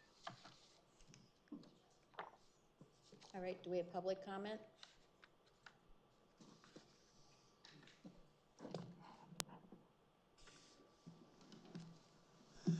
Have to agree. I always wondered about these titles that people have. I'm a Russian American, or I'm a French American, or whatever, right? Actually, we're Americans. Well, we're Saucons too, and our roots do really go back. And actually, I find the resistance to what you had just said, Ms. Vice President, astounding, given the fact that now you know that our roots are Saucon. They're not Hellertown. Wouldn't you call it Saucon Hellertown? I know, I already heard. The problem is that you've got this clash with the other side, and you will not give in no matter what. That's my opinion now. That may not be right. So, and I see that out of the three people here that are new to this organization, but maybe to the people that live in Lower Saucon, yeah, that makes a lot of sense. They're not Hellertonians. They're from Saucon. Okay? They're bigger, they pay more. I don't care what it is. There it is. But we're second class. Mr. Belan, you bring up a good point. As I'm looking at you, I'm looking at the podium. And Yes. you can't see it from where you're standing, but if you come to the front side of the podium, there's the Lower Saucon Township placard is there. And it says right below it, incorporated 1743. So it reflects our historic roots. And that's all that I'm talking about here. Yeah, We broadcast it right here for the public to see, but yet we're not willing to stand behind it when it matters most. Okay. Does that mean then that we're going to become Hellertown? Is that the drive They have here? their way. If they have their way, they'd love that. Going to be, They just want to fund it. They don't want to become it. yeah, They want to okay, fund it. that's neither here nor there. Maybe you ought to think about that. A lot of people, my phones are starting to really ring off the wall. It's really great. Yeah, I still have the crank phone on the wall. I'm old and I can't afford anything more. Because of your taxes, right? Okay, well, I'll just say we did not name the event, and there are both Hellertown and Lower Saucon organizations involved in running it, so it is at both areas. Excuse me, can I interact for a minute, or? I think we were ready for a call. We were gonna Oh, do a he roll didn't call. use his full 5 minutes. He didn't use his full 5 minutes there. Okay, well, I didn't, tell him to go away. Actually, it might be enjoyable to have a little two-way dialogue instead of a one-way dialogue, okay? So perhaps we could talk about that and ask the following question. Do we have other events that we are with Hellertown in where it's known as Lower Saucon / Hellertown? Do we see that? No. I don't think this isn't our event. This is an event by the applicant. So who's it? Can't name, the applicant, that's their name. We But no, don't have any control even over the- what they name themselves. Even the library is a This Hellertown isn't area our library. event. This is an not- application to use, to get approval from the township to run their independent event. So it's called the Hellertown Area Library, not the Hellertown Lower Saucon Library or Lower Saucon Hellertown Library. That I Even though understand. historically, we've provided most of the funds. But what I'm saying is, if we just let these things go, we cease to exist, in effect, okay? I'm talking to you. I disagree with you on that. Again, this application comes before us. The applicant creates their name. It's not our job to tell them how to name their event. Our job is to review it and to decide whether it's an appropriate application under our guidelines. Excellent. So why don't we then suggest, hey, you're asking for our approval, how about we switch the name around? That's all. I don't think that's really hard. Hey, you guys want to have, close relations with them. Let's see what they might do for us. Just a simple thing like a name switch. It's a suggestion. All right, let's have a roll call. Ms. Ray, Yes. Ms. DeLeon. Ms. DeLeon, Yes. Mr. Bononis, Yes. Ms. Optop Cordero. Yes, I want to thank the organization for bringing this before us. I think it'll be a wonderful event. I'm proud to support it. Mr. Carochi. Yes. Motion passes 5-0. Make a motion to direct the acting township manager to write a letter to the President Pro Tem of Saucon Valley Conservancy, Roger Jerzak, bringing to his attention the historical timeline that I just provided in my comments, and inquiring as to the name of the Heritage Day, and ask as to why it is named that way, and whether Lower Saucon's historical primacy and significance to the area would make it more appropriate to name it the Lower Saucon Hellertown Heritage Day. I'll second that.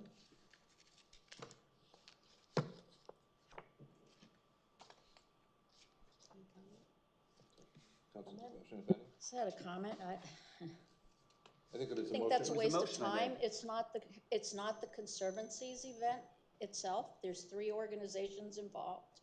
And it's ridiculous to ask people to change the name of their event. I'm not asking to change the name. You can go personally ask them. That wasn't my motion. There's a motion and a second. And he's the one who provided the indemnity and hold harmless agreement on right, behalf of the that's my Conservancy comment that's then. attached to the special application, special event application. Fine to He's the vote name no. of the chief officer of the organization on the application. If you read this, that's the person who is identified as being the point person for this understand. application that has been presented to us. So Okay. that's why I'm asking that the letter be directed to him, because he put himself out there as being the face of this. He's identified himself as the president pro tem of the organization. I don't mean to add to his burdens in any way, but he seems to be the person who's in charge. So who are we gonna author it to? Maybe the same people that are gonna magically take the trash away.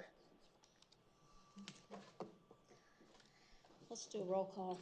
Ms. DeLeon. Do you need public comment? Oh, sorry. No. Hold on. Public comment? There's no public comment? No public. No public comment. Now we do the roll Basically call. the same. Ms. DeLeon. No. Mr. Bononis. Yes. Ms. Optop Cordero. No, I'm sorry for the interrogation to this organization. Not an interrogation, they're not even here. Mr. Carochi. Yes. Ms. Ray. No. Motion fails. Racing 2 Lower to 3. Saucon history, right there before your eyes. Doesn't matter.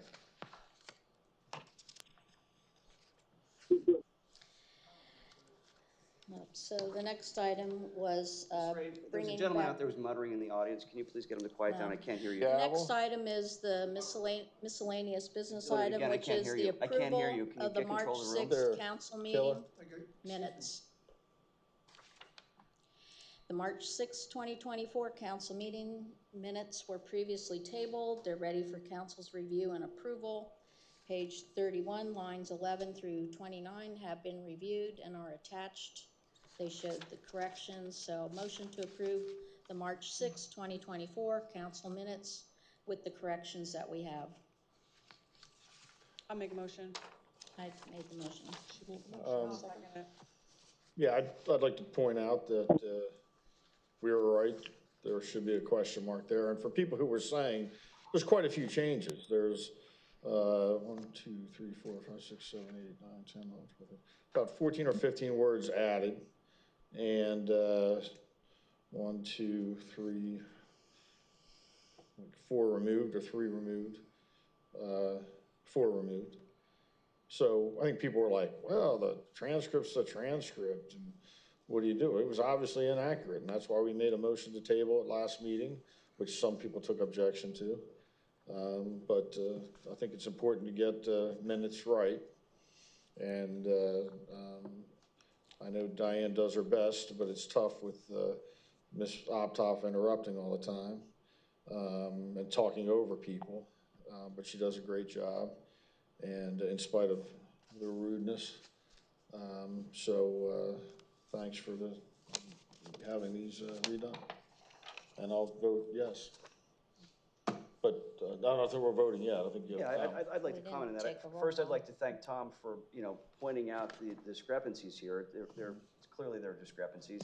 There were comments earlier when I had suggested sending a letter to Roger Jerzak about questioning Lower Saucon being listed second on this despite its historical significance to the area, and that's a waste of time and energy. Okay, that's a waste of the staff's time. Right. But to simply put a question mark in where we suggested it was needed, that's not a waste of township staff time. That's something that they should be burdened with. Waste their time when they're short-staffed because they don't have a township manager. That's what's the priority of these people. Mm-hmm. So those are my comments, and I agree. I'm thankful that this was corrected. I know that Diane does a really good job generally, and these meetings are very long, and sometimes it's very difficult to understand what's being said with some of the rudeness of people talking over, the lack of control of the meetings by the acting council president and interim or vice president. So, I give her credit for what she does, and I still feel she's worth twice as much. Particularly when we have a council person who can't even be in a meeting and is offering really garbled nonsense. I can't wait to see the next minutes and how burdensome that's going to be for her to complete. All right, can we have a roll call? Mr. Benonis. Oh, yes. Ms. Optoff Cordero. Yes. Mr. Caroci. Yes. Ms. Ray. Yes. Ms. Deleon. Yes. Motion passes 5-0. All right, next item is the approval of the March 2024 financial reports. The reports were attached. I would make a motion to approve the March 2024 financial reports. I second. Any comments from the board?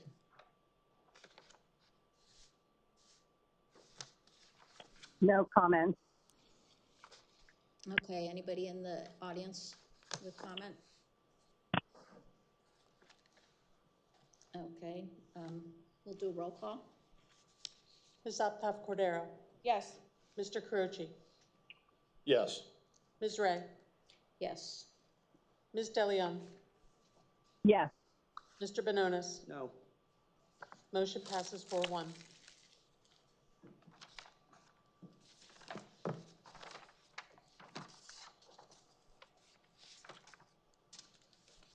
All right, and next are council and staff reports. So Kathy, you are first.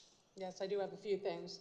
First, I wanted to let everyone know that the yard waste collection facility will be open for drop-off yard waste this weekend, April 19th, and open Fridays and Saturdays until November and they're open 9 to 1, and we're continuing the same operations as we did last year. I also met with the Bethlehem landfill to discuss the spring cleaning day identified in the host agreement. That day has been determined to be June 1st. We will have coupons available at the township for the day so we can ensure residency and be able to give the operators of the landfill a number of residents that are scheduled to be there. Kathy, can you just describe what that is, the spring yard cleanup, what the opportunity is? In the new host agreement, the there's a day in the spring and a day in the fall that's scheduled where the landfill will take home trash for free. Any garbage? Any would be garbage acceptable that's typically. acceptable to them and that's permitted, and there's a, I was gonna come down, that there is on their website, they do have unacceptable items listed on their website. So I would have the residents take a look at that to make sure that they're not trying to throw out things at the landfill that's not permitted. Like TVs and things like that. Things that need to be recycled, they can't take in. Refrigerators, things of that Yes. nature. And actually, the landfill does have, if you do have those certain items that they are not permitted to accept, they do direct you to local companies or vendors that do take those type of materials. For a fee. For a fee, yes. But for this particular event, it's free for the residents. So they would have between now and June 1st to get a ticket from the township We'll have office. the tickets here, the coupons available here, which would have the landfill's providing them, Bethlehem Landfill's providing it, and they'll have everything detailed on there as to what to do. The landfill has operators will be on site to assist the people that are coming in. And we're just doing it by a coupon method. This is a good way of trying to track how many people are going to be utilizing this service. It's also, we can ensure that residency is being adhered to. Right, Lower Saucon Township residents only. Correct. We're not gonna let Lehigh University take their asbestos over on that day. Correct. Like they have in the past, we have to file Form U4s for. We'll develop a system in-house to make sure that we, are collecting IDs. Okay. So that will be on our website. It'll be on the coupons that are available here. We'll get it out on our newsletter as well. I also want to let everyone know that the Public Works Department is working on the Reading Drive culvert. We are on schedule by the week of May 6th to be complete. The only items that would expect delays would be due to weather. I also wanted to advise to council that back in June of 2022, we entered into an agreement with Northampton County Conservation District to help fund this project under their dirt and gravel and low volume roads program. The amount provided was $262,298. I'm happy to report that Northampton County Conservation District had additional funds in their program, and they approved an additional $95,816.04, making the total amount available of $358,114.04.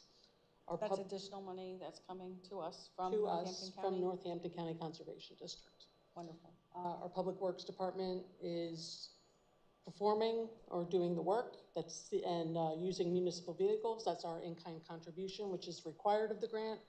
And we estimated after reviewing that the total amount of this project was $531,167.89, and the total cost to the township would have been $173,053.85, but in actual physical dollars, it's $47,810.96. The rest of it is in-kind contribution. Wonderful. I also want to let council know that we are working on the newsletter, and that should be coming out soon. Also, that zoning hearing board meeting is scheduled on Monday at 7 o'clock, and that our offices are closed on Election Day, April 23rd. Please go out and vote. Thank you. Thank you, Kathy. All right, Jason? Yeah, just a few things. The township received, was copied on a letter. This is April 16, 2024 from the Pennsylvania Department of Environmental Protection. This letter was addressed to Dave Panucci, the regional engineer of Bethlehem Landfill Company. And this talks about the engineers meeting that was held at the Bethlehem Landfill on Wednesday, March 20th. talks about the pending permit applications. There was a minor permit application, minor permit modification that was submitted. And there was a investigation that took place by DEP. They noted that there were a total of 29 monitoring wells, a total of 10 active abatement wells. There were 104 vertical gas wells that were installed, 34 horizontal collectors in place. They talked about the BLC SEM report showing the readings of the existing hotspots. The southwest corner had decreased and were below 500 parts per million action limit. Everywhere else was below 100 parts per million. Talks about the leachate flow, their site observations, litter fencing was deployed. There were no issues that were observed. Odor, there were no offset odors that were detected. There was a slight gas odor detected near the southeast corner. The daily cover, there were no issues observed. The intermediate cover, there were no issues observed. Liner systems, no issues observed. Stormwater, the sediment trap near the maintenance building was repaired. And they talked about including site operation monitoring, radiation monitoring, truck safety, leachate management, and report submittals. And the report goes on and has some more details to it. But essentially, there were no problems that were found by DEP during that investigation, despite all the hysteria that you may hear otherwise. And then we have the Bethlehem landfill odor complaint log from January 5, 2024 to April 16, 2024. And of course, there are dozens and dozens of complaints that were made. And this is a 10-page document, and most of the addresses are very similar. There's Johnston Avenue in Steel City, there's Apple Butter Road, Countryside Lane, Johnston Avenue, Johnston Avenue, Johnston Avenue, Apple Butter Road, Sherry Hill Road, Johnston Avenue, Unknown, Reddington Road, driving by, Kings Mill Road. I wonder who that is. Reddington Road, Johnston Avenue, Wilson Avenue, Johnston Avenue, Johnston Avenue, Lower Saucon Avenue, Johnston Avenue, Riverside Drive, Hickory Lane, Reddington Road, Riverside, goes on and on and on. So you can see here that the landfill odor complaint log machine has ginned up its reporting. We've talked previously at prior council meetings about the decreasing number of complaints that reported month over month. And what's striking here is these complaints are in the winter months, January, February, and March, when you would expect most people, though we did have a few nice days in there, when most people would be generally indoors. So we can expect that these trends will likely continue. Credit to those who find the time to go out and concoct this kind of nonsense to try to slur the operations of the landfill that otherwise, according to DEP, seems to be perfectly fine. So that's it, I think, for my council report. I just thought that was important for the public to have some awareness of those details and you know how this anti-landfill machinery operates and what the real facts are that are out there. Right. And I'd like to add, you know, they're the same properties because there's a column of the distance from the landfill. It's down to like 1/10 of a mile, sometimes 1/100 of a mile. And it's the same people complaining. It's the same people. I think the one on Kings Mill is over 1.5 miles away, but yet nobody else, you know, between like 1/2 mile and 1 mile, there's no complaints. And there's like 1.5 miles away. You know, amazingly ginned up nonsense. But that's just that's I guess what they're relegated to at this point. Kathy, you mentioned a newsletter.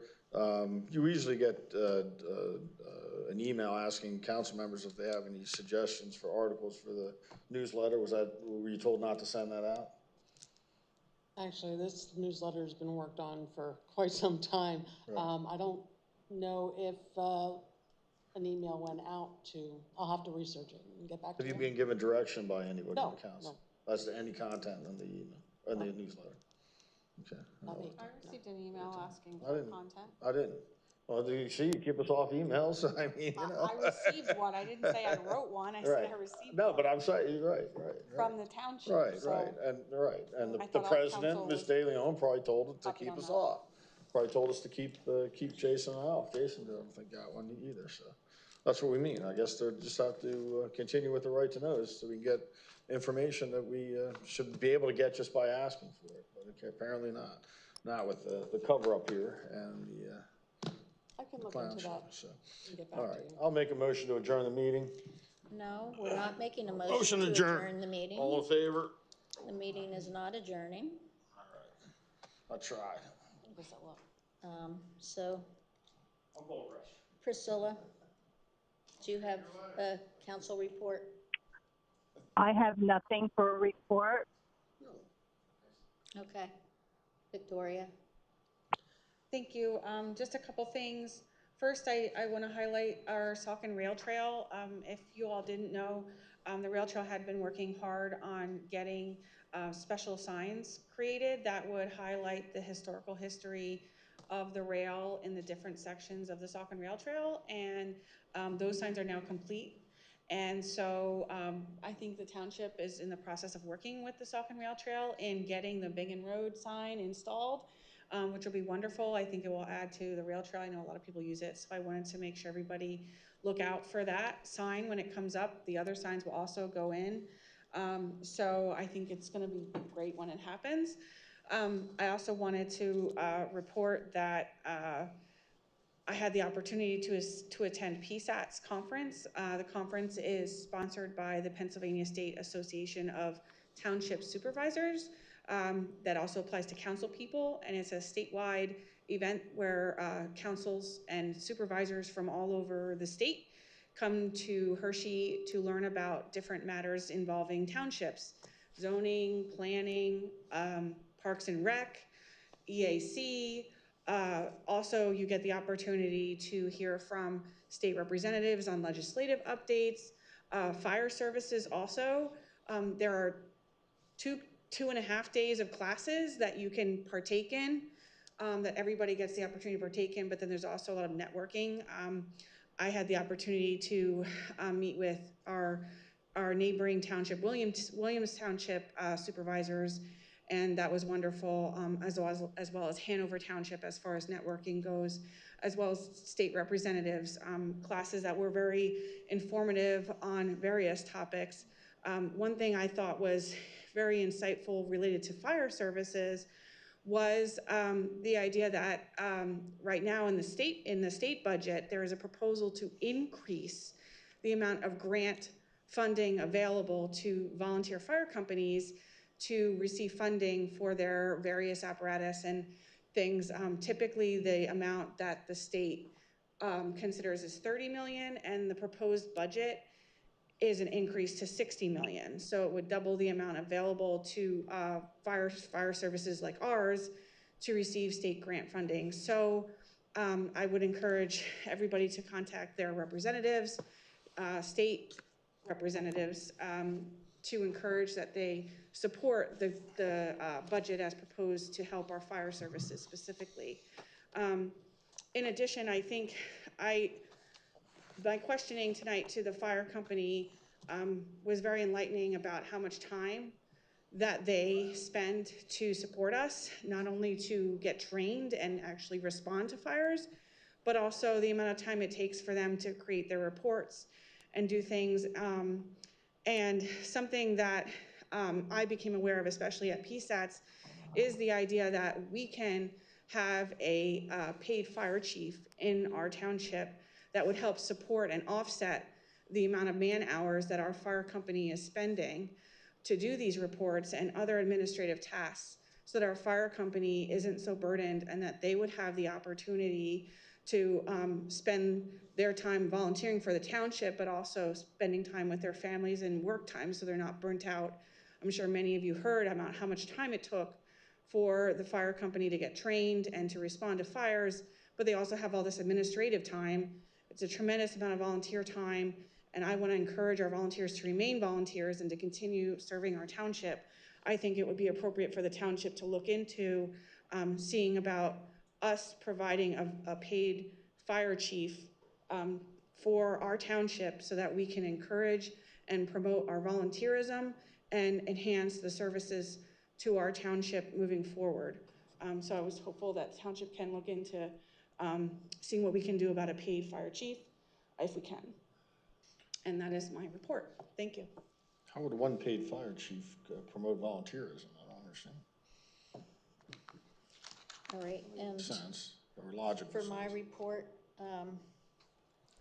I also attended the PSATS conference. I attended many sessions. I don't have my notes prepared to talk about those things, but I am going to talk about some of the other meetings that I went to recently that I'm liaison to. One is the Lower Saucon Township Historical Society Board meeting. They are one of the groups participating in the Heritage Day. They operate the Lutz Franklin Schoolhouse, but because of its location way out, they decided it would be best if they consolidated and did their location near the other two sites that are involved. So they're actually sharing space with the grist mill in Hellertown. So they have enough building space there and parking space to accommodate them. So they will be there. They have all kinds of things happening down there. I know they said the farm is bringing in some oxen, because I know in the one building there they have all sorts of old farm equipment there. So that's part of the heritage they'll be highlighting, is the farming. They're also looking into working on a project to get some historical markers. So that's an upcoming project for them. I also attended the Parks and Rec meeting. Quite a few things there. Let's see. One suggestion that they had made maybe was possibly if we might want to have suggestion boxes out in our parks. And they had an idea of how we could do that and make it waterproof, that people could put their comments and cards into, I think it was old ammo boxes, and they're waterproof, so they could attach it to a pole or the pillar on the end of the pavilion, and just have people put in comments if they see a problem in the park or something that needs to be repaired or fixed or something like that. People could leave comments that way. We also discussed a bunch of ideas here. One thing that came up is that there was an idea thrown out to have a fun softball game with Hellertown versus Lower Saucon, and it would just be a fun game, probably mostly older folks. We would do it at Community Day. So they're just getting started on working on that idea, but I think there's quite a few people that are already throwing out ways that we can do it. The mayor's interested. I think the former police chief was interested, thinks it's a great idea. So they're gonna get together some more details and let us know. The former police chief investigation? is indicted, No, our former police chief, Guy Lesser. Oh. So he thought it's a great idea, and he actually has a suggestion on equipment we can use that would make it safe for people that don't really know how to play baseball, like me. So I think that'll be a fun thing to do. I also attended the EAC meeting, and let me find my to-dos. I know at that meeting there was a number of residents that actually came forward with some stormwater issues, so we should look at that as council. But a lot of them were along Lower Saucon Road, out in the end going towards Williams Township. So one in particular is like off the old golf course there. The road is really severely being undercut with the washout. So we wondered if maybe we could do something with the park there to help prevent that or keep our roads from getting washed out there.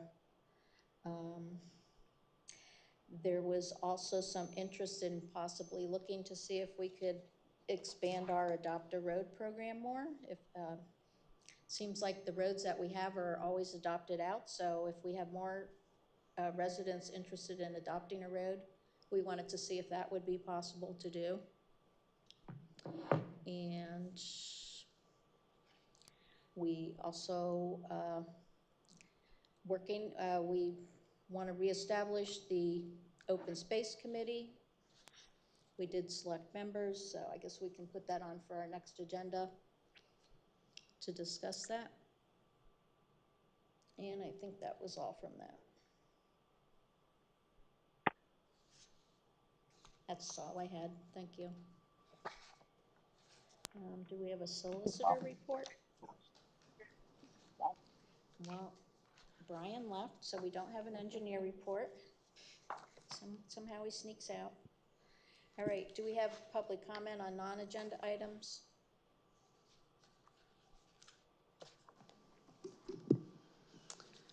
My name is Mary Ann Garber, and I represent the Bethlehem landfill. 2 days ago, we were notified that the township solicitor filed papers with the Northampton County Court of Common Pleas in one of the 5 lawsuits that are pending against the Bethlehem Landfill Company and the township related to the expansion of the Bethlehem landfill. That filing was made in the lawsuit that challenges the legality of the township's release of certain contractual restrictions on some of the property that's proposed for the expansion. Although the township is a defendant in that lawsuit, the solicitor has filed what is entitled a joinder brief to plaintiffs and interveners' preliminary objections to the preliminary objections of Bethlehem landfill.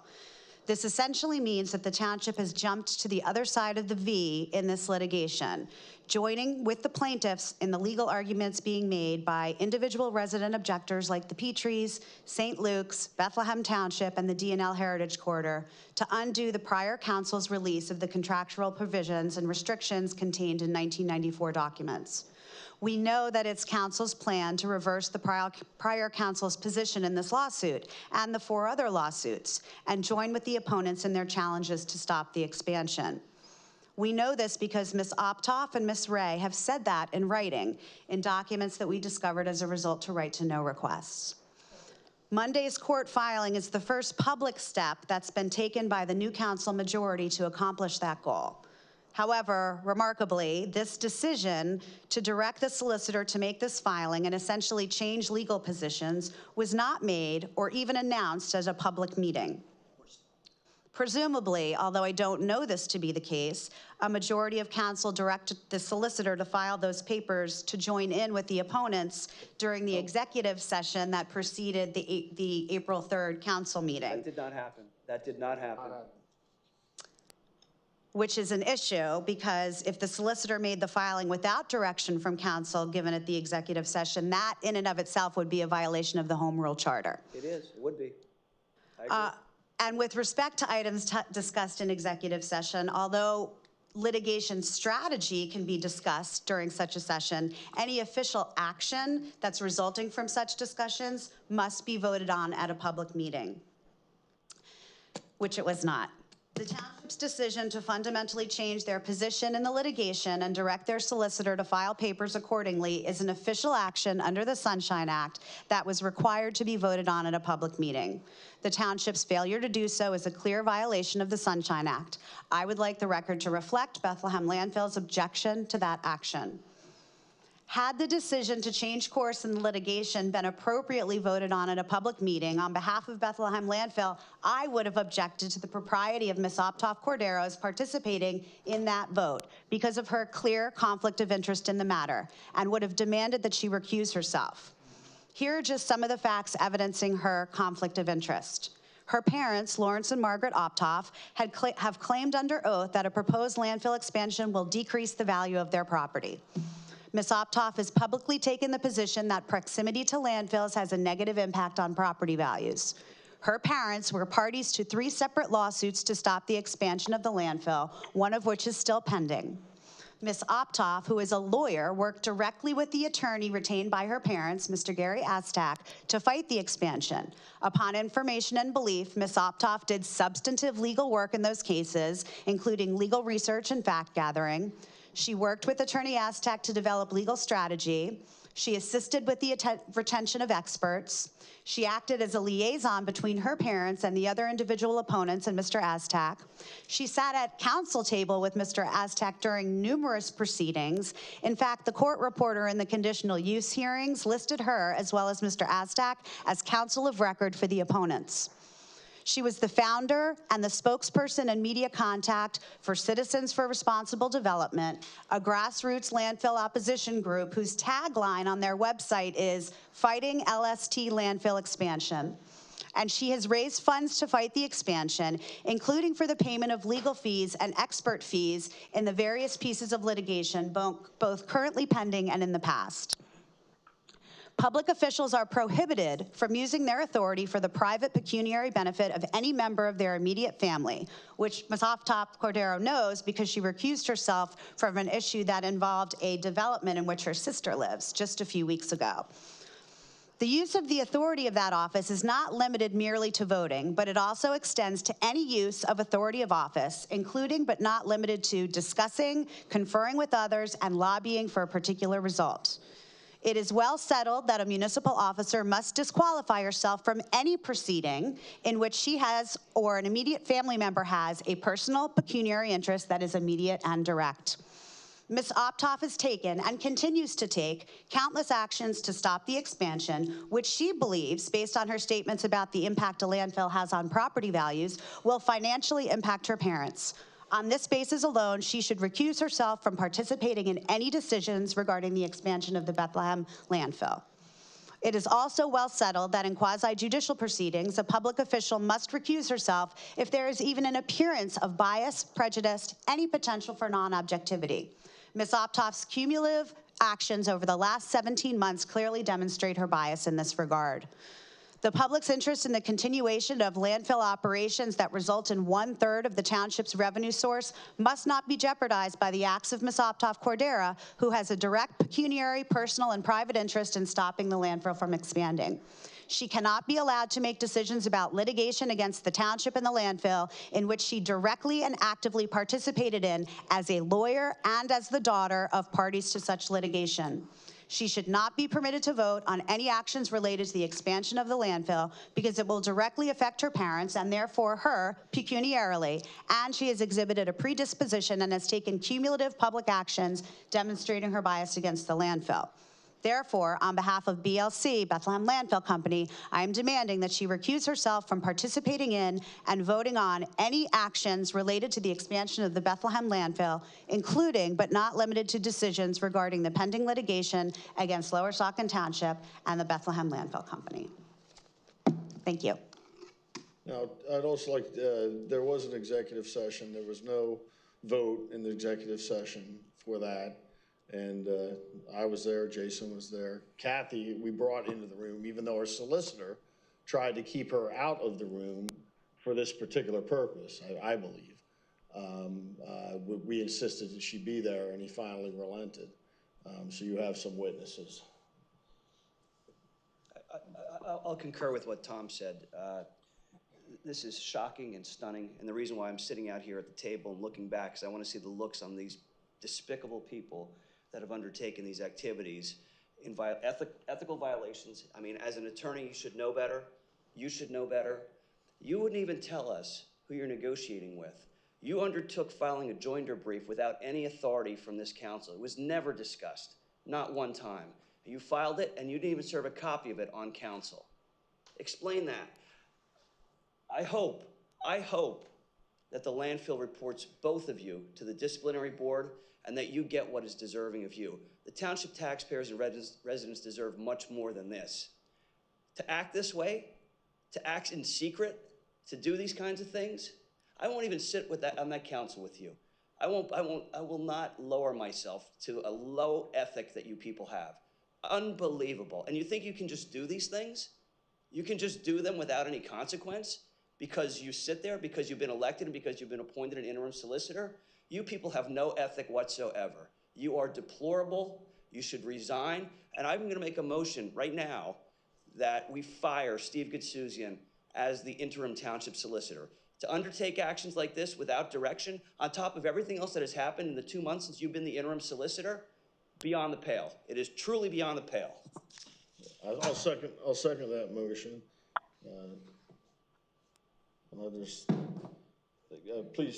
Please, if there's a public comment, please. I have some other things to say about Mr. Gutsuzian. Anne Marie Slavic, I'd like to work with this woman. I'd like to reiterate council. my comment. We have to have council discussion on the motion before we go to Okay. public comment, I'm sorry. That's okay. Just let me know.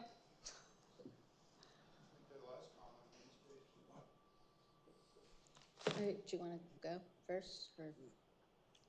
Well, I'm I have a, Before we do anything, it's my recommendation to the council members that have not already spoken that when we talk about executive session has concerns for reasons why we want to keep that private and why we do not want to provide strategic information or other information. So I suggest that you keep that in mind. Transparency. and also we can't put a motion on with the new agenda law. No, no one instructed Mr. Gasuzian to do anything in that executive session, nothing.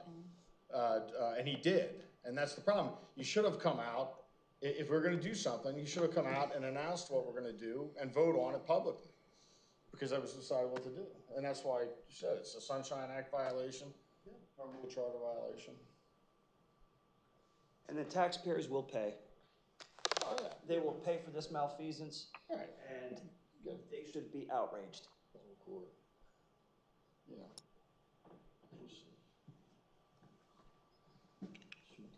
I'm inclined to vote no against firing our solicitor. I think that's the motion on the floor.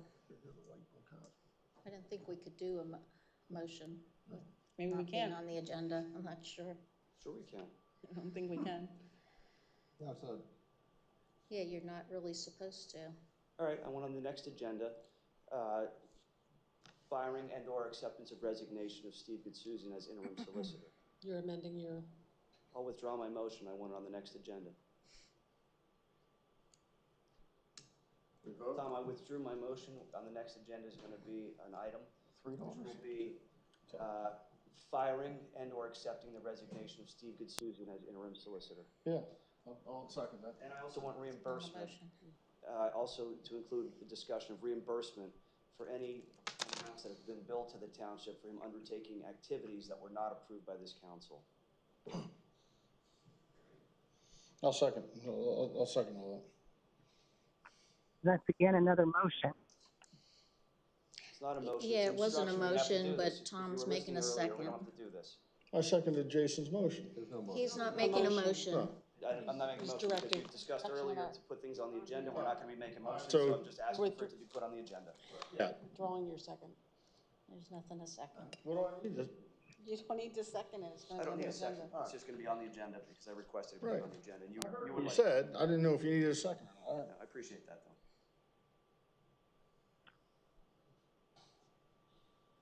All right, now we're on any other public All right. comment. Yeah, public comment on anything? Yeah, We started. she was sitting, there was two Okay, public. well, but we were in the middle. Reiterating there's no clarity on this council. People were voted in, and the voters who probably voted for you probably don't even know what's going on here, and they don't probably understand it, unfortunately. As I've said the last two times I came to the meeting, this is very, very, you can't be trusted. You can't be trusted. You wanted him to be the interim solicitor. You insisted on it. You said, we're waiving all the normal, whatever you do. Conflicts. I'm not well-versed in all this, but I understand. They waive the conflicts. You waived we don't want to know his background, we don't want to know his business, but why? See, people need to ask you why. The taxpayers need an answer. And now this kind of thing happens. Again, I reiterate my comments earlier. You're not to be trusted. You're shady. And now we know why. I would add to what you pointed out. Yeah. When this first came up, it was said to us, well, there are no conflicts. And then, subsequent to that, there was a request to waive conflicts. So if there were no conflicts, then why was there a need to waive conflicts? Why is there not? Because there are conflicts. Right. That's the answer why. Transparency. And they knew there were conflicts, and they tried to cover up the conflicts until we exposed the conflicts, and then they had to deal with it. And then now everything's after the fact, rather than being transparent and open and honest and forthcoming about this, and agreeing that there is a conflict up front, they instead try to hide it. And here's another example of them trying to hide things. Yes. Over and over and over again. They've been in the majority for 3.5 months. Yeah. And it's countless. The amount of times of the cover-up is countless.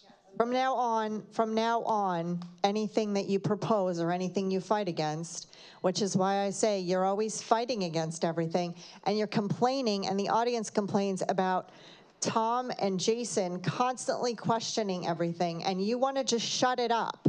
Basically, you want to shut up anybody who questions the government. How much money is the Hellertown Library spending? What's the money for? We need to see financial statements, and there's no reason why we shouldn't. And there's no reason why you should cover for them. There's no reason for it. Let it happen. Ask the questions. We want to know where the money's going. And we should know. And this is a perfect example. No transparency. Both of you three people should be voted off next time. And that goes for DeLeon, who's on the phone. And I'd also point out, I think Ms. Garber pretty much insinuated that there's going to be lawsuits over the incompetence, right, of what happened in executive session, what happened when we came out, filings without public knowledge, and her being able to question. And so Mr. Goodsuzian's incompetence is going to cost township taxpayers probably hundreds of thousands of dollars before it's all said and done. Just on those procedural issues that he didn't know to follow or willfully neglected to follow. And that's just what we have for $180. We get the pleasure of paying $180 an hour for this type of legal advice, if you can even call it that. Okay, anybody else?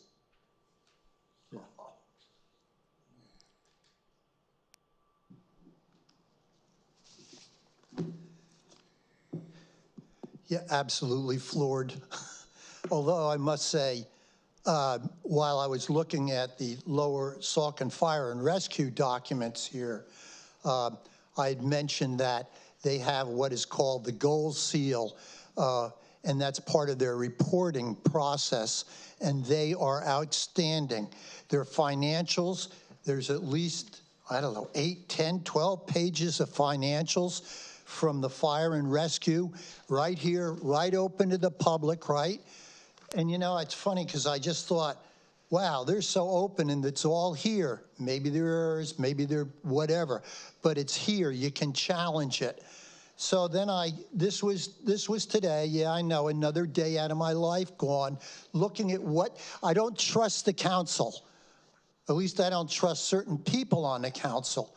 I trust the staff implicitly and others. The bottom line is, I then went and looked for Hellertown Area Library, right? To see how they were doing on their gold seal. Well, let me tell you, they have a mission statement. They have blanks for everything else, including program results, so they didn't even measure what they do.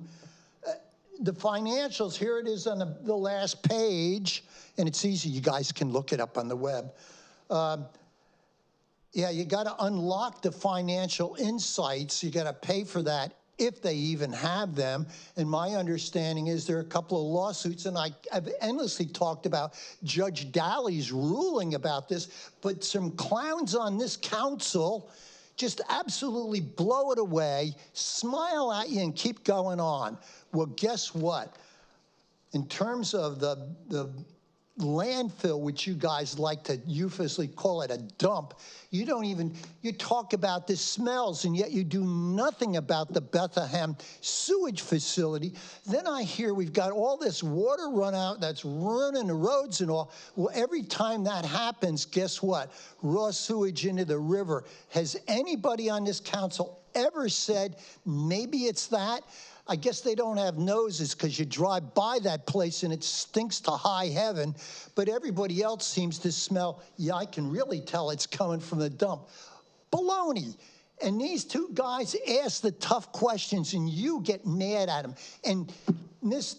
Optoff-Cadera is an attorney? Please. And she doesn't know even this conflict of interest and sunshine laws? And she was the one, by the way, that stood up at the landfill meeting and said, and Jason was running the meetings and said, yeah, well, it turns out that, yeah, all that sewage is getting dumped by the Bethlehem Sewage Authority. Thank you very much for that statement. Boy, I'm glad you're not my attorney, and yet you hire other people like this fella over here. Now, by the way, I only have a little bit of time left, but the bottom line is, so I'm looking up things, and I'm looking up how, actually, the area library, and what do I see? There's somebody by the name of Gadouzian there. Laura, I think it was. I don't have that right in front of me. Wow, that was just a couple of years ago. There's no conflict of interest there. Then I remember somebody saying, gee, when we supposedly hired this new solicitor, that he didn't have any conflicts of interest. Then I heard other things that said, no, the agreement was that the council wouldn't look at any conflicts of interest. We could bury all those. And boy, did that rip me off when no sooner did the 3-2 thing go down, then I hear Victoria Optoff-Cadero say, and I make a motion, we hire him under the agreement. Now, I'd really like to see that agreement, sir. You can look down at your phone or your computer and all. Yeah, I can do for you, and I guess I will, along with the 10,000 others. And now the rest of you people that are on the council that don't know what FOIA is for, you're going to find out.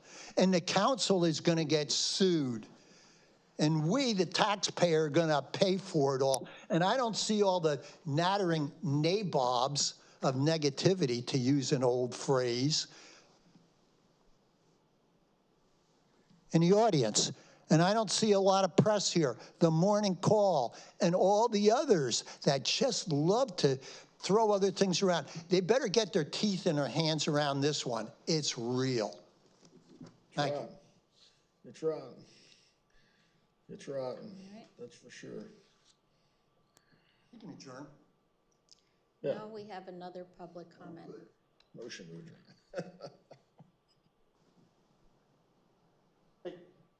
Hey. Mark, Hey. Watch that. are you talking, Mark? He's okay.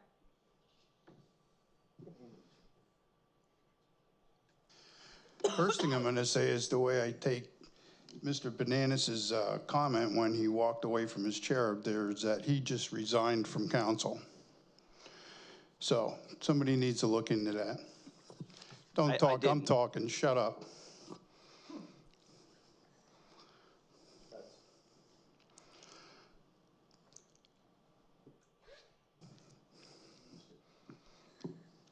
I listen to you. Mark, say your name too, sorry. Mark Ozimek. Okay. And I'm going to tell you right now, I wasn't happy with things the old council did, with what Bananas did, the way he ran things, the way he wasted township money on the hearings over in Sewaco with the out-of-town lawyer. And then when it came to be the other side's time to put on witnesses, you just kiboshed them and shut it off. So you're no better than what you're complaining about these people for. You're not. And to be honest with you, I ain't happy with both sides. I think you girls are getting walked all over and you're getting tanked. Bananas is smart. He's a dirty player and he knows what he's doing. And he's tanking you. He's stomping you. And a lot of people are probably watching. So whatever you did, or whatever Gadouzian filed with the dump, because I don't know, you better have a good plan. And I hope there's some kind of backup that you come out with a surprise and you're all in the right.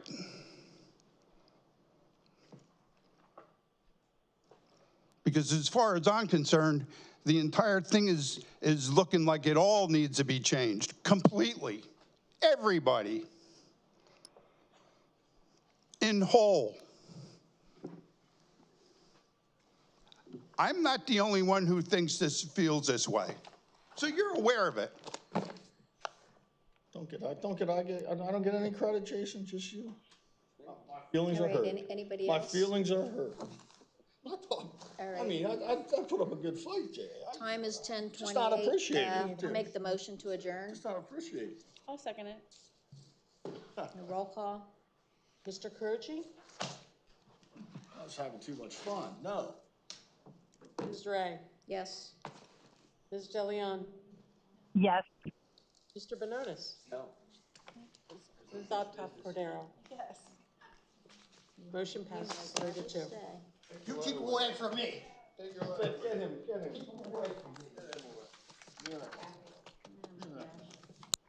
Stay away.